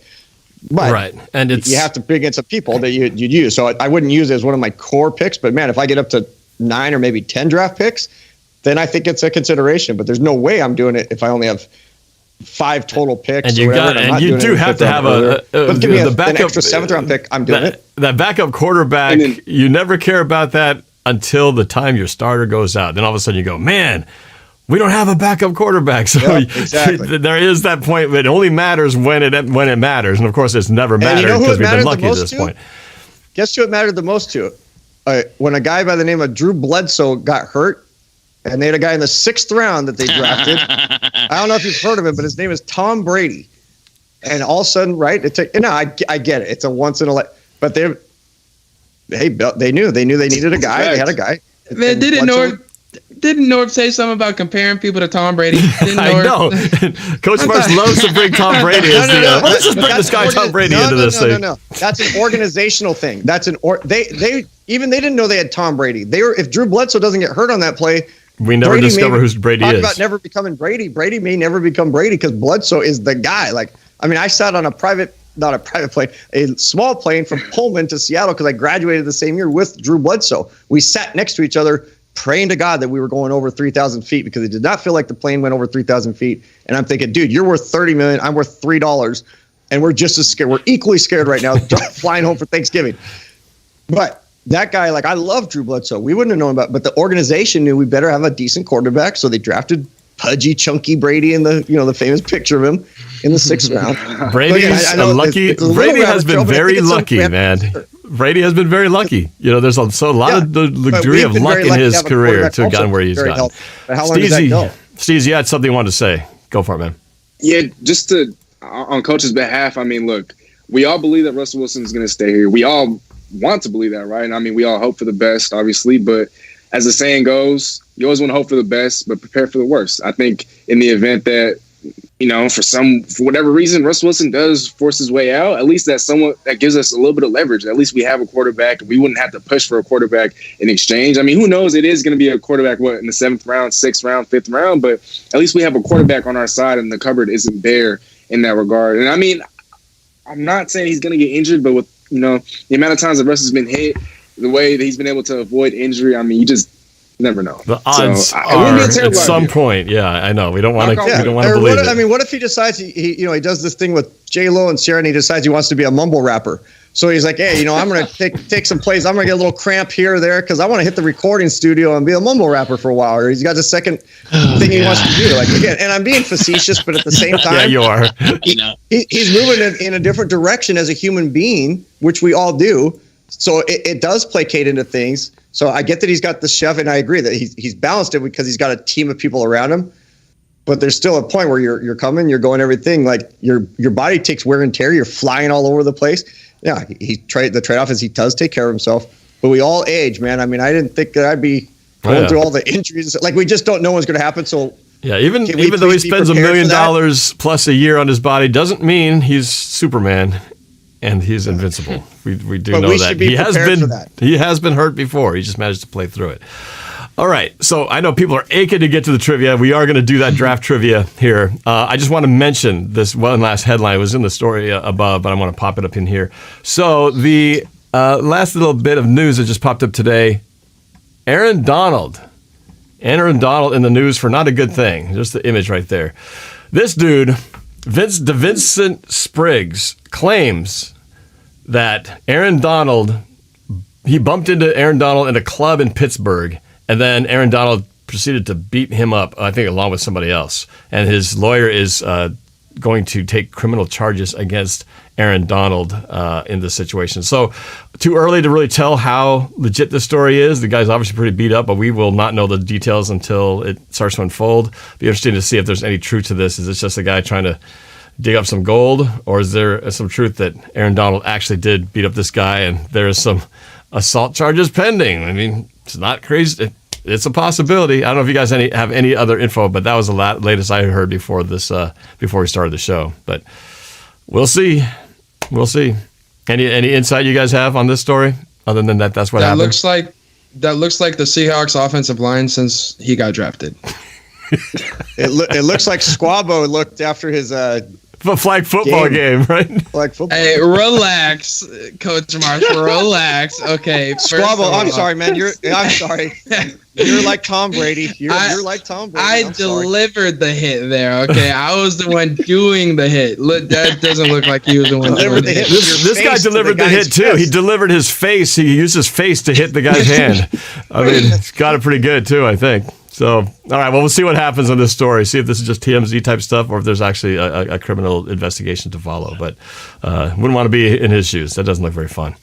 All right, let's do some trivia. You guys ready? We haven't done this in a long time. I hope I remember how to do it. Let's just pray we don't get any bots invading this thing. All right, so. Hey, and Norb, I gotta bounce because I have to connect with somebody that I had a 7:30 appointment with. So good luck with everything. Good luck with the quiz. I'm sorry I can't make it, but it'll just be a chance for me not to finish in 4th place and allow you guys to finish in the top 3. All right, no problem. Well, thanks, Coach. Appreciate you being on guys. here, man. Appreciate it, man. Total fun. Really fun. See ya. Take care, Coach. All right. So Coach. God bless you. Oh, I know. I was going to try to bring it in so people can chat up with some questions, but unfortunately, my Discord is not working, so I don't have the Discord link, so we're just going to have to live without it today, guys. Sorry about that. Okay, so let's do this thing. Let's test our knowledge of whatever Cameron Hughes has got regarding the draft. You guys ready? Let's do this thing. Let's get the screen up. Here we go. Get your Kahoot app or Kahoot.com rolling, and here we go. Okay, here we go. The number to play is 935-9188. 935-9188. All right. We should start seeing a few names popping up here. NORBFAM Nation looks legit. T-Man, Sky High Aviation, Daniel Jones, Lance is Bad, KK, Nick LeBeau, Abker's Teeth, GoHawks 5, Madness Winner. At least we're not getting an invasion of bots here. That's good. NorbCam's fake hair. Knock on wood, Norb. Goodness. What? Oh, yeah. Like while people are joining, at least we're not getting spammed by bots. If they're gonna do it, they're gonna do it. Norb's T-shirt. Amiable Lion 71. Not a comeback. Seahawkaholic. Devin Coy. Actually, I never knew how to pronounce your last name, Devin. I just know you as Devin. Devin Coy. Seahawkaholic, I said that. Shaven Squabo. Lima. I think these guys, all they do is they look at us, they study our faces and our hair, and they come up with names based on what they see. Beast Mode. What else we got here? Pure Taboo. Not sure. Let me figure out what that means. All right, move this up a little bit here. There we go. Oh.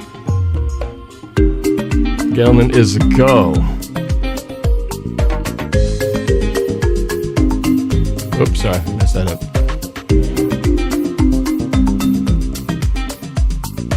All right, spammer not fun. Oh, come on now. Can't have that. Let's keep it clean, y'all. Pinoy Ako means I'm Filipino. Sub to Norb. Go Hawks. Gino over Tom. Angela Hammondtree pops back in again. We'll give it about another 15 seconds. All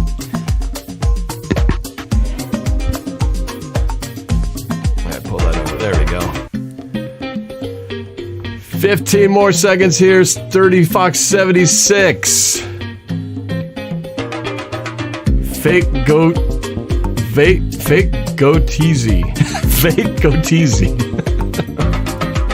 Okay. That was pretty real to me, man. Come on now. Yeah, he's got a solid little pass. Daddy there. Brunskill. Let's give him some Pigeon. All right. 5. We'll wrap it up here. 5, 4, 3, 2, 1. All right, let's go. Cameron Hughes, thank you again for this trivia. It is Seahawks Draft Trivia by Cameron Hughes. Here we go. 12 questions. Double questions on the final 3. Here we go. Number 1. Who was the last true cornerback coming out of college the Seahawks drafted? Delano Hill, Trey Flowers, Shaquille Griffin, or Ugo Amadi? Who was the last true cornerback coming out of college the Seahawks drafted? Delano Hill, Trey Flowers, Shaquille Griffin, or Ugo Amadi? Time is up. All right. Most of you got that one. Shaquille Griffin. Let's go to the panel here. Start with you, Steezy. I said Shaquille Griffin. I was a little skeptical of our first pick being a cornerback just because we barely draft corners. And last time when Shaq was drafted, that was back in 2017. And so, I went with Shaq Griffin. All right. Good call. First on the board, Squabo. I wish Squabo was first on the board. No, but I was adjusting my screen, and I did not select an answer. So I got it wrong. Oh, very sorry about that, man. No, it's my fault. You're good. All right. Well, I appreciate your honesty. All right. Well, we'll see if you can catch up after that little faux pas there. But Brian, how about you? All right, Shaquille Griffin. So Brian is Steezy with 1. Squabo trying to get on the board. Let's go to the scoreboard here. So far, Sturdy Fox 76 on top, Beast Mode in second, Madness Winner in third, Norb's T-shirt in fourth, and Gino over Tom in fifth. Next question. Number 2. How many teams has Gary Jennings been on total in his career? 3, 1, 2, or 4? How many teams has Gary Jennings been on total in his career? 3, 1, 2, or 4? Time is up. Oh, you guys are all over it. YouTube says 3. 10 of you guys got that one correct. The correct answer of 3. Let's go to Steezy, tied for the lead. What you got? The wrong answer. I was off by a couple. I thought it was 1. I don't know. For a little bit, I was gonna go with 2, but I couldn't really come up with the team that he played for after the Hawks, so I just did 1. I thought it was 2 myself, but I would have got that wrong as well. Squabo, are you on the board? I thought he'd played for 2. I couldn't tell you who the second team was, and so I went with C, 3, and got it right. Oh, there you go. Okay. I thought you were going to say it didn't work out, but yeah, you tied things up here. 3-way tie for first, but Brian with a chance to take the lead. Brian. 2 just seems to be the number that just jumps to mind because I cannot think of the 3 teams either. So let's go to the scoreboard, see where it shakes out. Beast Mode to first, Madness Winner in second, Sky High Aviation in third, Go Hawks in fourth, and Nick LeBeau in fifth place, getting on the top 5. Seahawk Colic is the highest climber, up 4. Next question. Which of these Seahawks 2015 draft picks never played a down in the NFL? Obum Gwacham, Ryan Murphy, Mark Lewinsky, or Terry Poole? Which of these 2015 draft picks never played a down in the NFL? Obum Gwacham, Ryan Murphy, Mark Lewinsky, or Terry Poole? Gwacham, Murphy, Lewinsky, Poole. Time is up. Wow. I think I would have missed this one too. Correct answer was Terry Poole. Only 2 people got this one correct. Tricky ones in here, Cameron. How about you, Steezy? What'd you guess? I was down to Poole and Gwacham, and I just don't remember seeing Gwacham's name as much, and so I went with Gwacham. That's what I thought too. I was like, I don't remember Gwacham. I think I would have remembered that name, but Terry Poole. I remember the name Terry Poole, but I didn't know he didn't play it down. Squabo. So I was in a similar boat as Steezy, and I guess I'm gonna have to do my homework and watch him some more because I thought he hadn't played before and got it wrong. Man, we were all on the same wrong page. All right, tied up at 1, but Brian could take the lead. Does he?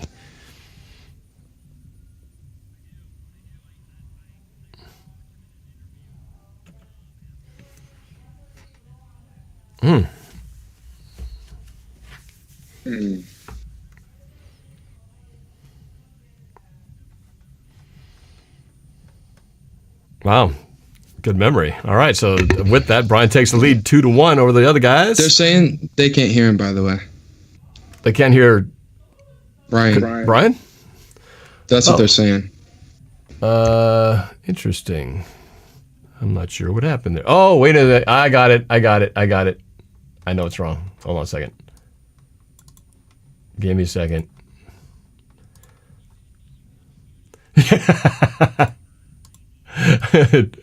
No, it was just in this screen. I know what happened. All right.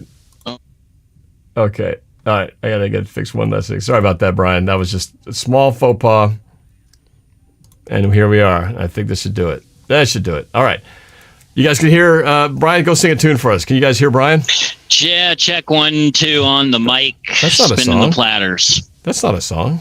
I wanted a song, man. No, I leave the singing to you. It's a professional.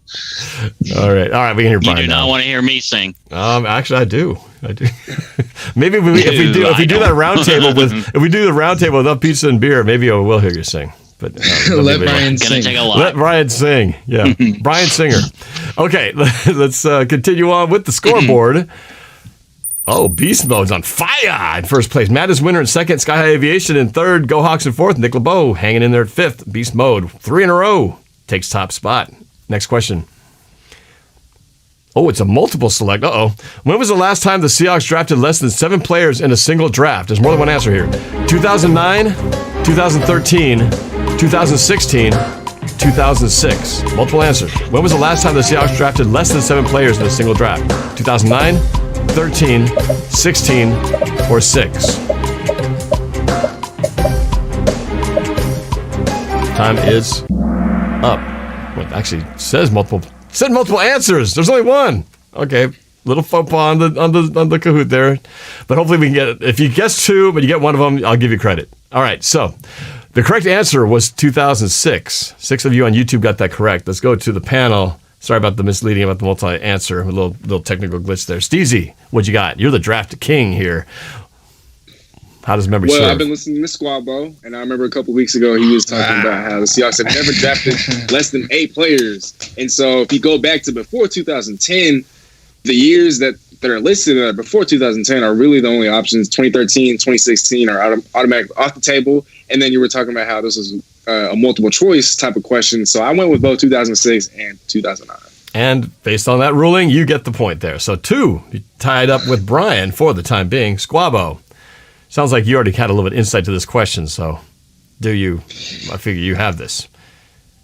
But I'm also an idiot because I didn't even listen to the question when you said it was multiple choice. So I only picked one, but the one that I picked was 06, so I still got it right. Oh, okay. Well, you were smarter than the question itself. So, Brian, how about you, man? Tied up at 2. You break the tie right here. Yeah, and I guess 2006, I thought I was going to miss this because I had no other options. There was no other draft in there where there wasn't double-digit. Well, at least I know 2009 was double-digit players. So, yeah, I picked 2006. All right, man, you're on it. This is your forte, too. All right. So, right now, Brian in the lead with 3. Squabo and Steezy tied up at 2. He was killing us in silent.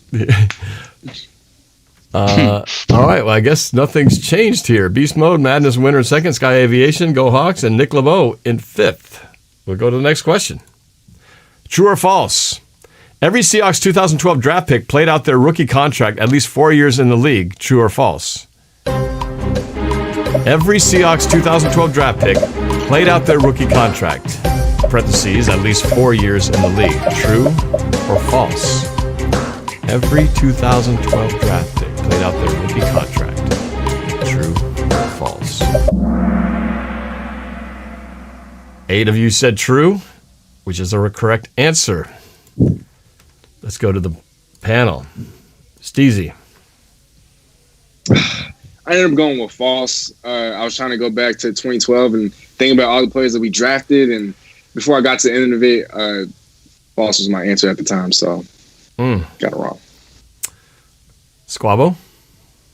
Yeah, I feel like they ran in no huddle right there, man. That was a pretty quick little answer reveal, you know what I'm saying? I was out here trying to think back to it, you know what I'm saying? And it's a lot of names to go through, isn't it?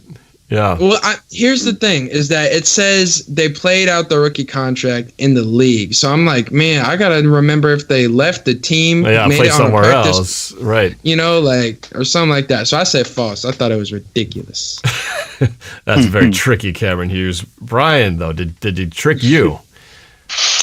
No, because I just used what was in the parentheses there and figured, in the league. Well, yeah, they didn't have to do it with the Seahawks, so yeah, they did. And I guess true without actually knowing for a fact if it was true, just based on the parentheses.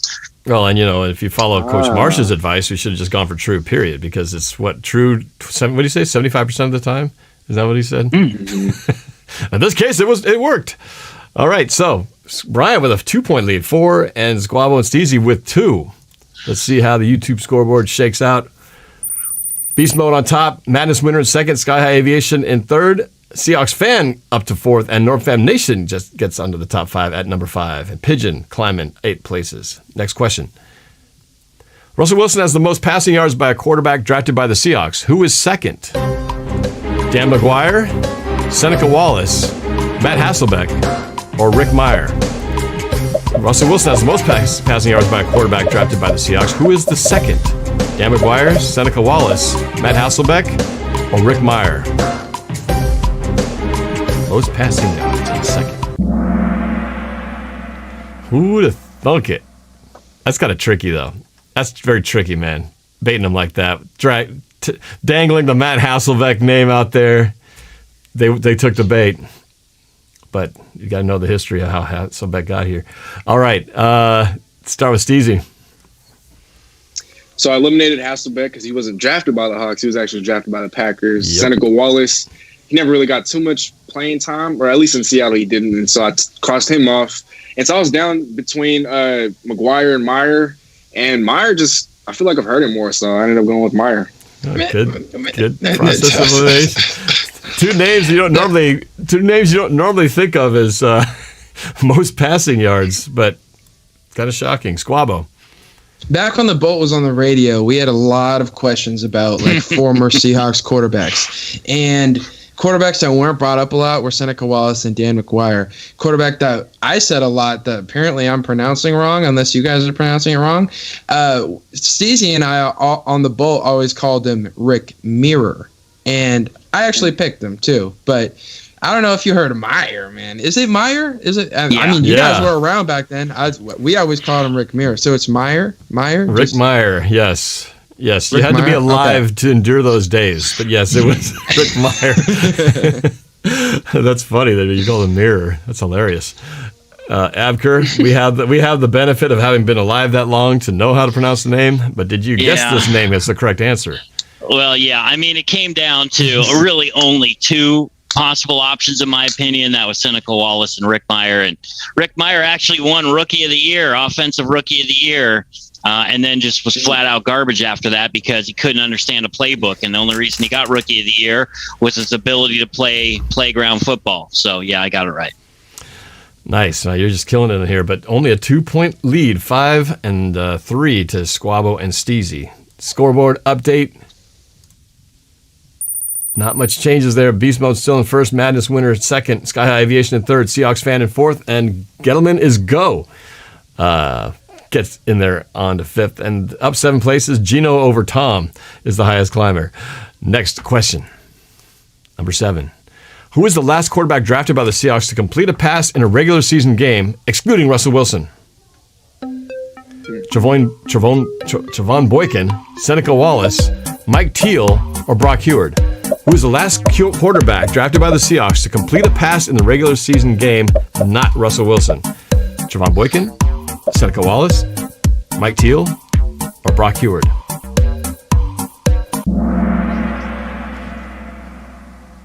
Wow. Okay. Nobody got this one. 11 people thought it was Trevon Boykin, but the correct answer was Seneca Wallace. Man, Cameron's throwing all of the curveballs on this one. Let's see how the panel did with this. Steezy. See, I could have sworn it was Trevon Boykin. I just remember him getting, I don't know, like a snap in regular season action. I know he got majority of his reps in preseason. Yeah. I don't know. Something was just telling me that he did get a snap in a regular season game, and so I went with Trevon Boykin. All right. So 3 you stay at. Squabo. How about you? Did you fall for the trap that everybody else fell to? I didn't, but it was because of my own lack of knowledge. Like, I was like, did we actually draft Boykin, or was that like a Hasselbeck thing? And then it was also the fact that, like, did he ever like throw a regular season pass? So I went with Seneca Wallace. Oh, look at you, man. All right, so you get 4 points to take the lead from Steezy, 1 back from Brian. But Brian Abker, what say you on this? Yeah, it wasn't Boykin. Boykin wasn't drafted. He was a free agent out of TCU, had an outstanding, unbelievable college career, fun to watch. Mike Teal out of Rutgers. He didn't do jack. Brock Heward was too long ago, so Seneca Wallace was the answer. Man, look at you, Brian, man. Spitting out the facts. Nice. I think that shows the age range of this audience. Yeah, it does. You're right. You're right, man. We are going a few years back. Not ancient years, but a few. All right, let's see how this shakes up the scoreboard. Abker's like reading off the hieroglyphics. We're talking the caveman writings. Beast mode. Nothing changes. Beast mode first. Mattis winner second. Sky Aviation third. Seahawks fan fourth. And Gallant is a go fifth. Range City climbing up 7 places. Next question. Which player has the most receiving yards by a drafted Seahawks wide receiver? Darrell Jackson, Steve Largent, Tyler Lockett, Joey Galloway. Which player has the most receiving yards by a drafted Seahawks wide receiver? Drafted. Darrell Jackson, Steve Largent, Tyler Lockett, Joey Galloway. Time is up. I knew it. Very tricky. 4 of you got this correct. Kind of even across the board. Joey Galloway with the correct answer on that. Let's go to the panel with Steezy. Steezy?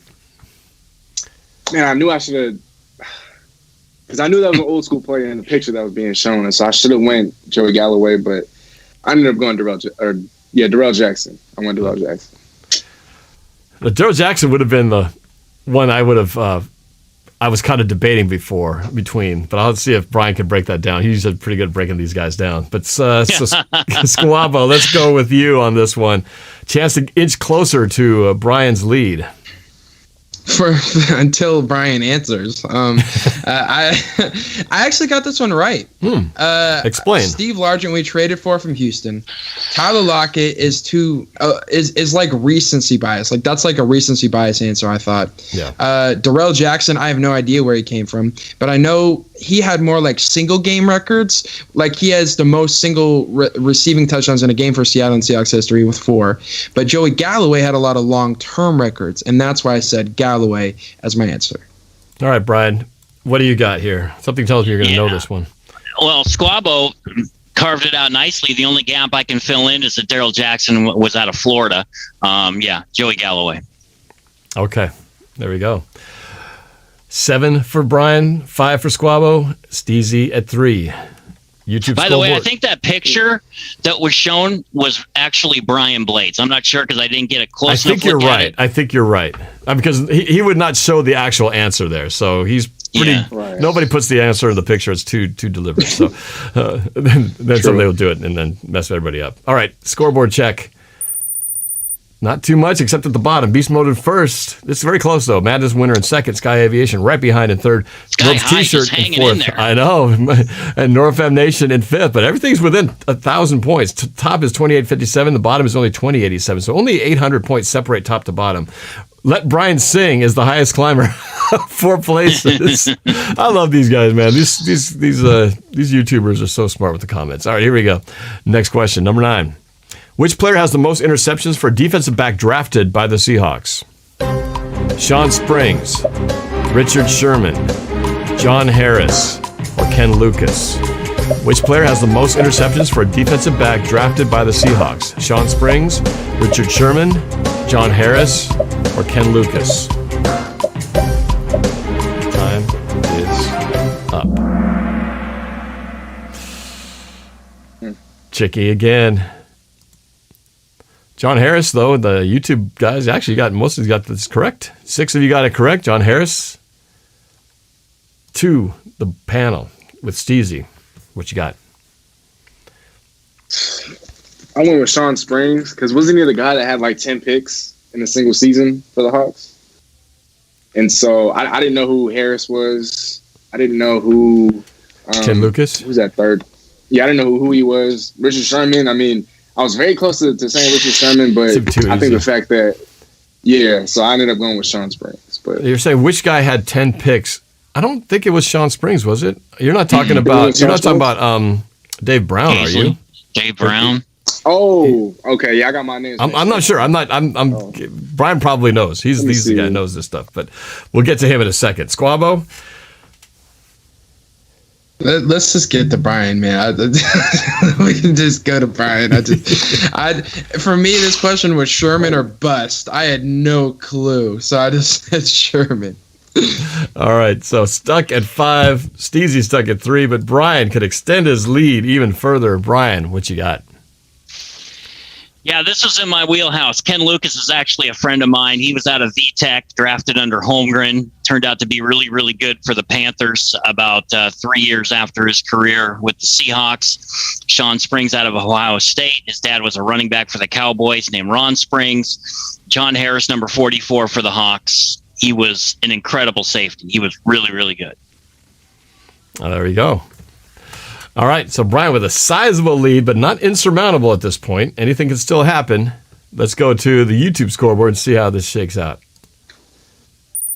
Beast Mode still on top. NORBFAM Nation, though, slides up to second with that one. Sturdy Fox 76 slides out of nowhere into third place. Madness Winner drops or stays at fourth. Sky High Aviation to fifth place. Seahawkaholic is up 6 places in the background trying to get on the platform. Now we get to the fun part. Double points, where your fates can really change. Who is the lowest drafted player in Seahawks draft history in the modern 7 rounds drafts, 1994 to present? Who is the lowest drafted player? Cameron Mora, Doug Ninhus, Ben Obumanu, or Steven Sullivan?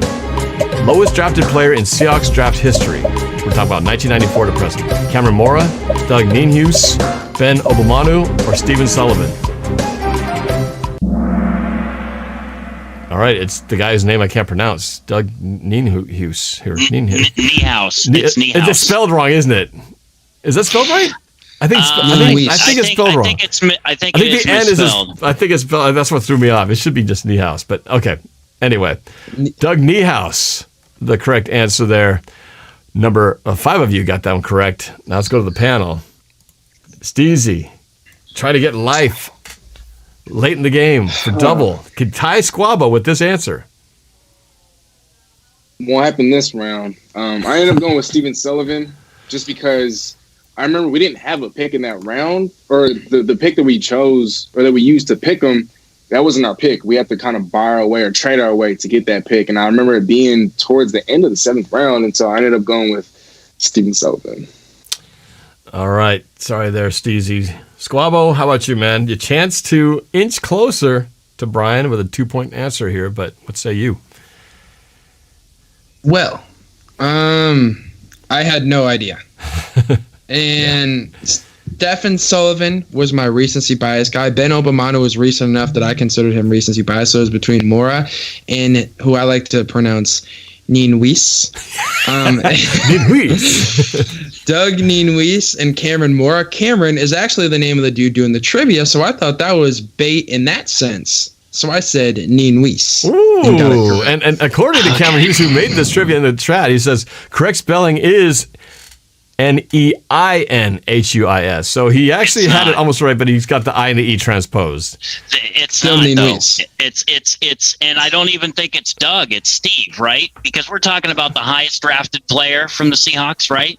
No, the lowest drafted player in Seahawks draft history.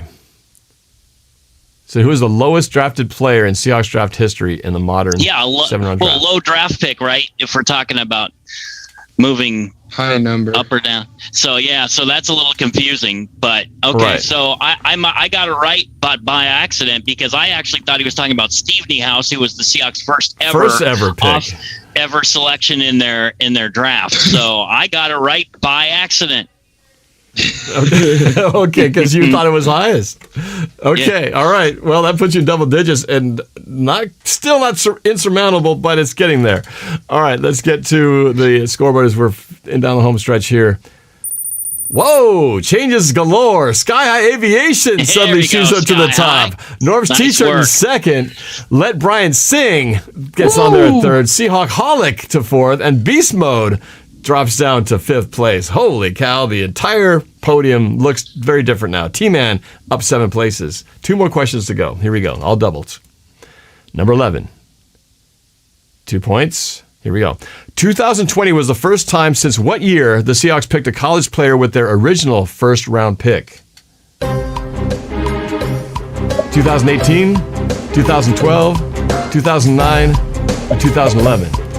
2020 was the first time since what year the Seahawks picked a college player with their original first-round pick? 2018, 2012, 2009, or 2011? Correct answer, 4 of you got correct, is 2011. All right, Steezy. What you got?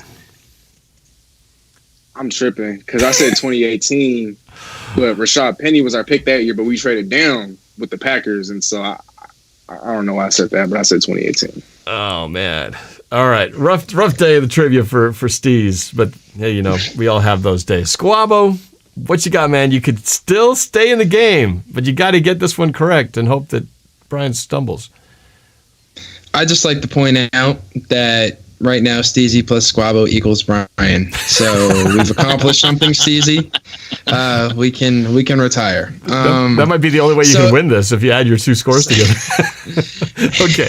And then retire before he answers. So I was looking at this and I'm like, okay, I'm pretty much, there's a formula for this entire quiz, and I hope Brian doesn't listen to anything I say, but he probably isn't going to need to because he can just remember every answer. There's a recency bias answer in every single question. 2018 is the one in this one because it's the most recent year. Then there's 3 options that are ridiculously close and very similar, and there's usually a way to decipher between them, like based on the names or something, but these aren't names, these are years. So I went with the middle one, 2011. Wow, good. So you had no clue, and you just applied systematic question logic here. All right, so it gets you to 9, 1 point within Brian, but this kind of is the game right here, or at least to determine if the next question is going to matter. But right now, Brian's been killing it. Does he continue to kill it with this question, Brian? Well, first of all, Squabo knows how to take a test, man. That's a legit skill. I wish I had that skill when I was going to school, man, because that comes in handy. No kidding. 2011 was probably the reason why the Seahawks had neglected the offensive line for so long, because they just didn't have very good luck. Their first pick was Carpenter. Their second pick was John Moffitt. That was the last time they used their original first-round pick. And there we go. So look at that. He hits 12 and pretty much by default is going to win this game because the lead is now finally insurmountable. Brian, congratulations. You don't even have to answer it, but we'll see if you can do it because that would be a pretty high answer. If you can get to the final score above 12 is pretty amazing. But let's see where it goes from here. Let's check out. I don't know if I want to get above 12. I like the number 12. I know. It's a good place to be. All right. Whoa, changes again. Suddenly, where it wasn't moving at all, it's changing within every single question. Let Brian sing. I agree. In first place, Seahawk in second, Sky Aviation in third, NORBFAM Nation in fourth, and Norb's T-shirt in fifth. And Power of Love is the highest place, is the highest climbers, up 7. Final question right here. Let's see. It's too close to call. Worth double points. Here we go. How many trades did it take for the Seahawks to go from 4 picks to 11 in the 2019 NFL Draft? 4, 10, 9, or 7? How many trades did it take for the Seahawks to go from 4 picks to 11 in the 2019 NFL Draft? 4, 10, 9, or 7? Time is up. And look at that. Most of YouTube, well, tied with 4 as the best guess, but 5 of you got the correct answer. It was 9. 9 trades made in 2019. So, not much suspense here, but playing for pride. Steezy, trying to up his score here in the final question. What you got? I said 10. All right. I'm off. All right, man. It's just one of those days. Squabble. How about you, man? You could get to make the score look really competitive here and get to double digits if you get this one right. Squabble. Let's see a break this one down. No, there will be no breaking down. This was like, is it Seahawks franchise mode? Like in the draft, like 9 trades, 1 draft? Goodness gracious. I was like, what is the ratio of trades to accumulated picks here? That's like, it's just ridiculously tiny at that rate. I said 4. Yeah. I was like, probably 4. Trade back a couple times, get a couple extra picks. Like, otherwise, why are you making the trade if you're just swapping 1 pick? Like, I didn't know, but they made it work. So I thought it was closer to 7 myself. But yeah, so 9 moves to basically get 7 picks. It just makes you realize, well, they got 3 to work with here, but they did it. They got 4, and 9 moves later, they had 11. So it can be done. So Brian. Cameron also said that he included the Frank Clark trade. So that adds one.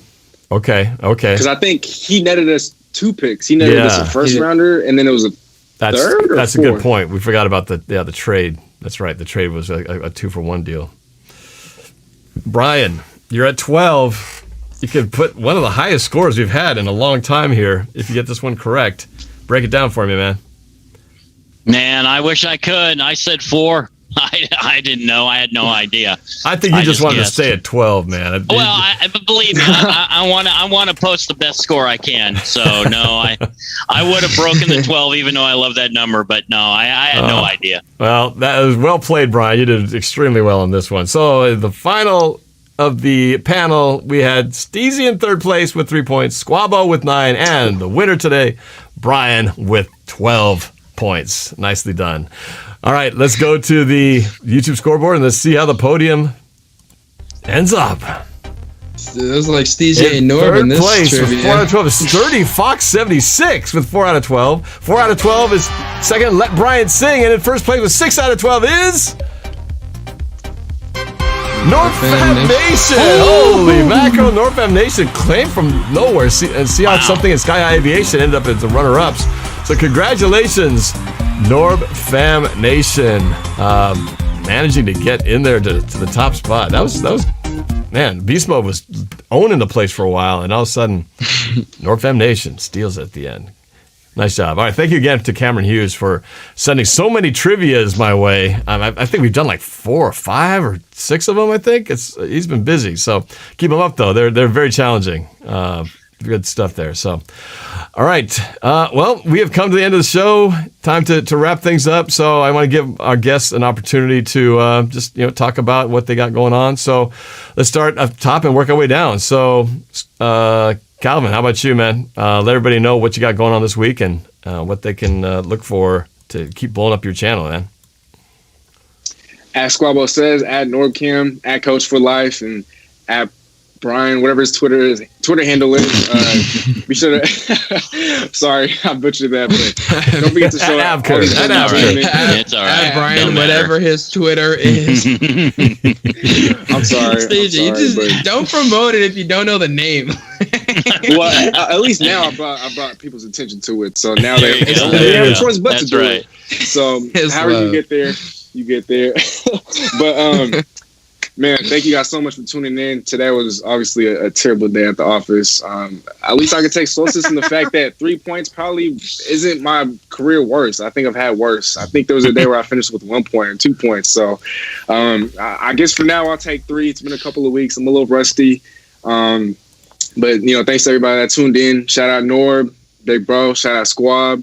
Once again, congratulations, bro, on being president. There's only so much more to come. I know you're just getting warmed up. You're just getting started. And then shout out to Brian, as always, for being the mentor that he is, for being the cool, savvy guy that he is, for putting us on game. And then shout out to Coach as well for always doing his thing, for toughing it out. I know he's been going through a lot of issues with his back. So we continue to wish him well. And much love to you guys. If you haven't already tuned in with everybody's latest videos, please be sure to do that. And then last but not least, don't forget to find me social media, YouTube, Twitter, Instagram, @SteezyASmith. And if you haven't already tuned in, just dropped a video early today explaining why Cam Chancellor must come back to Seattle. And yeah, that's it for me. Thanks to you guys all, and much love. Yeah, I can't wait to see Cam Chancellor, one of my favorite players of all time. Definitely got to check that out. And boy, I'd love to see Cam Chancellor coaching the Seahawks, man. That would be freaking amazing. Oh, I love that. Squabo says, tell them what you got, where they find you, and what they can look forward to. I love that. Man, how do I say as many nice things as Steezy said? Like, he's so good at that. Go show love to these guys, man. They're obviously extremely entertaining, and they're blowing up the YouTube game. Steezy, already, how many views is that latest video you dropped like 20 minutes ago at? Like, it's blowing up right now. Go blow up with it. Like, me and my family after burrito night. The last video that I dropped was why the Hawks will win the NFC West, and it's not doing nearly as well as like Steezy's stuff, but it's doing pretty good for me. So you should go check that out and share it and all that good stuff. I have a video coming up about. I'm just doing my pre-draft predictions for the Seahawks 2021 schedule. First 17-game season ever. Okay, yeah. I'm saying what record I think we're going in. I'm picking who we're winning and losing against heading into the draft. That'll be my next video. Stay tuned for that on my channel. All right. And last but certainly not least, the winner of today's trivia on the panel side, Brian Abker, not the former DJ, but former sports host and play-by-play announcer, and host of some of NorbCam's favorite movie moments. Brian Abker, what you got, man? Besides the beautiful view to your left. Yeah, well, that view to my left's just my patio, but the sunset's looking nice. You can follow me on Twitter. I'm not on there a lot unless I got something really important to say. I'm on Facebook more. You can try to friend me. Honestly, I don't accept a lot of friends. I had almost 5,000 at once, and I knocked it down to about 1,200 because I tried to keep it to within people that I interact with a lot and that I actually know. And I can honestly say that probably 90% of the people I'm friends with on Facebook, I know in some form or fashion, but we can get to know each other. You know, if you want to have a good Discord and civil chat about sports, I'm open to it. And I like to express myself in colorful ways, as Norm has mentioned.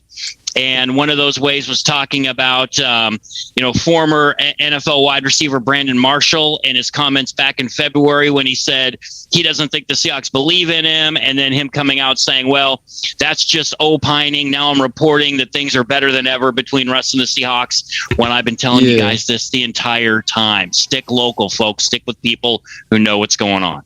Yes, we never got to talk about that part of it, but yeah, that was a whole thing where he went on one side, he was saying, oh yeah, I was there, I saw the dysfunction, Russell Wilson's going to be gone in less than like a month later. He's here to stay, trust me, I'm reporting the facts now. I was like, come on, dude. I know. I'm glad we could, for now, say that the Russell Wilson drama is at least on pause, so that's a good thing. So one last quick question before we sign off is, what's the last Netflix show or movie that you've watched? Something to recommend to our folks out here. Start with you, Steezy.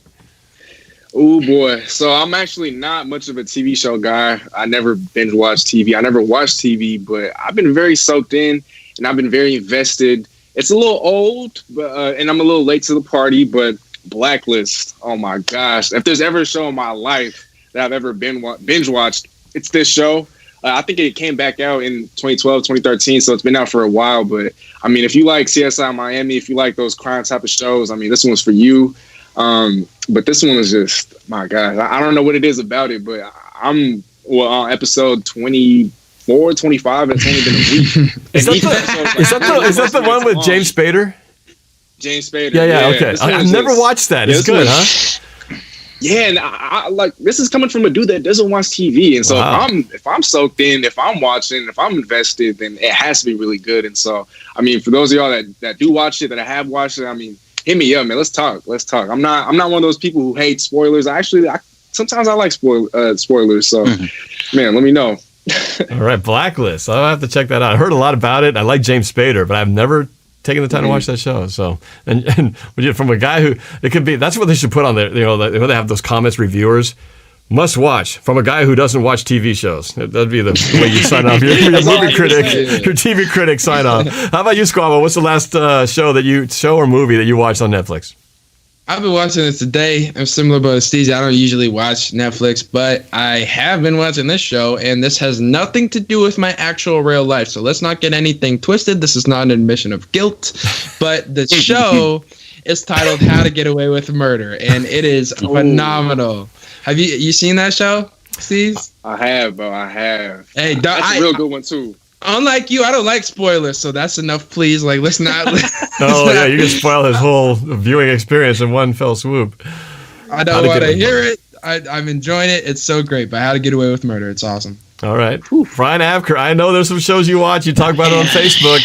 But what's the one you want to talk about right now? Which is the one that you're watching? Well, first of all, I got to teach these guys how to do Netflix. You guys are watching like Steezy, and Blacklist is good, but that's a network TV show that started on NBC. That's not even Netflix made. And How to Get Away with Murder was on cable. But those are good. So I can't knock you guys. I love anybody that gets into a show. But I'm a huge TV watcher. I probably spend 8 to 10 hours a day. I just don't sleep, man. I go to bed at 3 a.m. I get up at 6 and I go do my regular job. I do this, I do that. So sleep is not something I do, but TV watching is. I watched a silly little film called Thunder Force it's a comedy about two women superheroes that were childhood friends that end up taking over the city. It's got Melissa McCarthy in it, and I always think she's funny. Oh, she's funny. Is it a great movie? No. Is it charming? Yeah, and that was good enough for me. Nice. And I know you were hyping up Mandalorian. Oh, dude, I went so deep on The Mandalorian. Not only did I finish it, I watched it again, and I watched every single extra episode on interviewing all the directors and all the actors and everything else, man. I went deep. Oh man, that's awesome! It is, like I was saying in the comments of that one. That was the show episodic Star Wars thing that we were all wanting. That for those of us who didn't feel satisfied with the movies that have come out as of late, which I'm one of those, this one was extremely satisfying. So yeah, but you and I are going to have a different, maybe little round table chat just on The Mandalorian, because don't get me wrong, I loved it. But for those that criticize the other movies, you got to put some criticism into The Mandalorian, because there were so many inconsistencies. It's not even funny. Okay, we'll have to have a and that's because they had different directors for just about every single episode. Sure, true. That's just pretty much the case for most episodic series. They always mix up the directors, so some shows have very different feels. For me, 2 shows. The latest movie I watched was a documentary called The Last Blockbuster on Netflix. Oh, yeah. Which is really entertaining. It means a lot to me because it's basically a story about the one last existing Blockbuster store in the entire world, and it's in Bend, Oregon. I need to watch that. And it's still going. And what's great about it is they talk about how, for us old guys who were around when video stores were the thing, and your favorite thing to do on a Friday night was go to the video store and just look at all the shelves of different movies and just look at the covers and go, oh, that looks pretty gory. Let's get that one, and just spend the whole time planning out your nightly viewing. This is before, you have recommended and on demand. That was the thing to do. Go to the VHS boxes, look at the back, and try to find whatever that's going to entertain you that night. So great documentary. You got to check it out. And Steezy and Squabo, a Blockbuster, and this is going to sound silly, on a Friday or Saturday night was a great place to introduce yourself to some nice young ladies, because everybody went there. It was like going to a 7-Eleven or wherever an outdoor hangout is before people go to parties. People went to Blockbuster. It was crazy. Yeah, and they had lots of other video stores too. But yeah, Blockbuster was the chain. No, if you know about that Blockbuster that used to be like right next to Domino's, right next to KM. Come on, I used to go up and visit that thing. Okay, I was in diapers hauling at the girls in diapers. Man, what you talking about? I was hauling at them children because I was a child. I tell you, one of my favorite moments, besides all the multiple times of going to the different video stores, Blockbuster included, was the time when my movie Frayed that I produced with Mike and my buddies Kurt and Rob from childhood. We made our horror movie Frayed. when that was released, it was a wide release on video by Lionsgate, and so I knew the day it was going to come out. It was in August of 2009, and the day I went to the Blockbuster, I went there on the day of the release, and I looked. I was like, okay, where is it? And to see Frayed on the shelf of Blockbuster was so out of body experience, because you spend your whole life oogling at all these different movies and that looks really cool. Oh, what's this about? And to see something that you made on the shelf and you go, wow, I made this and it's on the shelf here. It was epic. Out of body. And I'm glad it happened when it did, because it wasn't very long after when the stores closed down. So we got in right before the video stores closed down, all the brick and mortar stores. So we had a Hollywood Video in our neighborhood.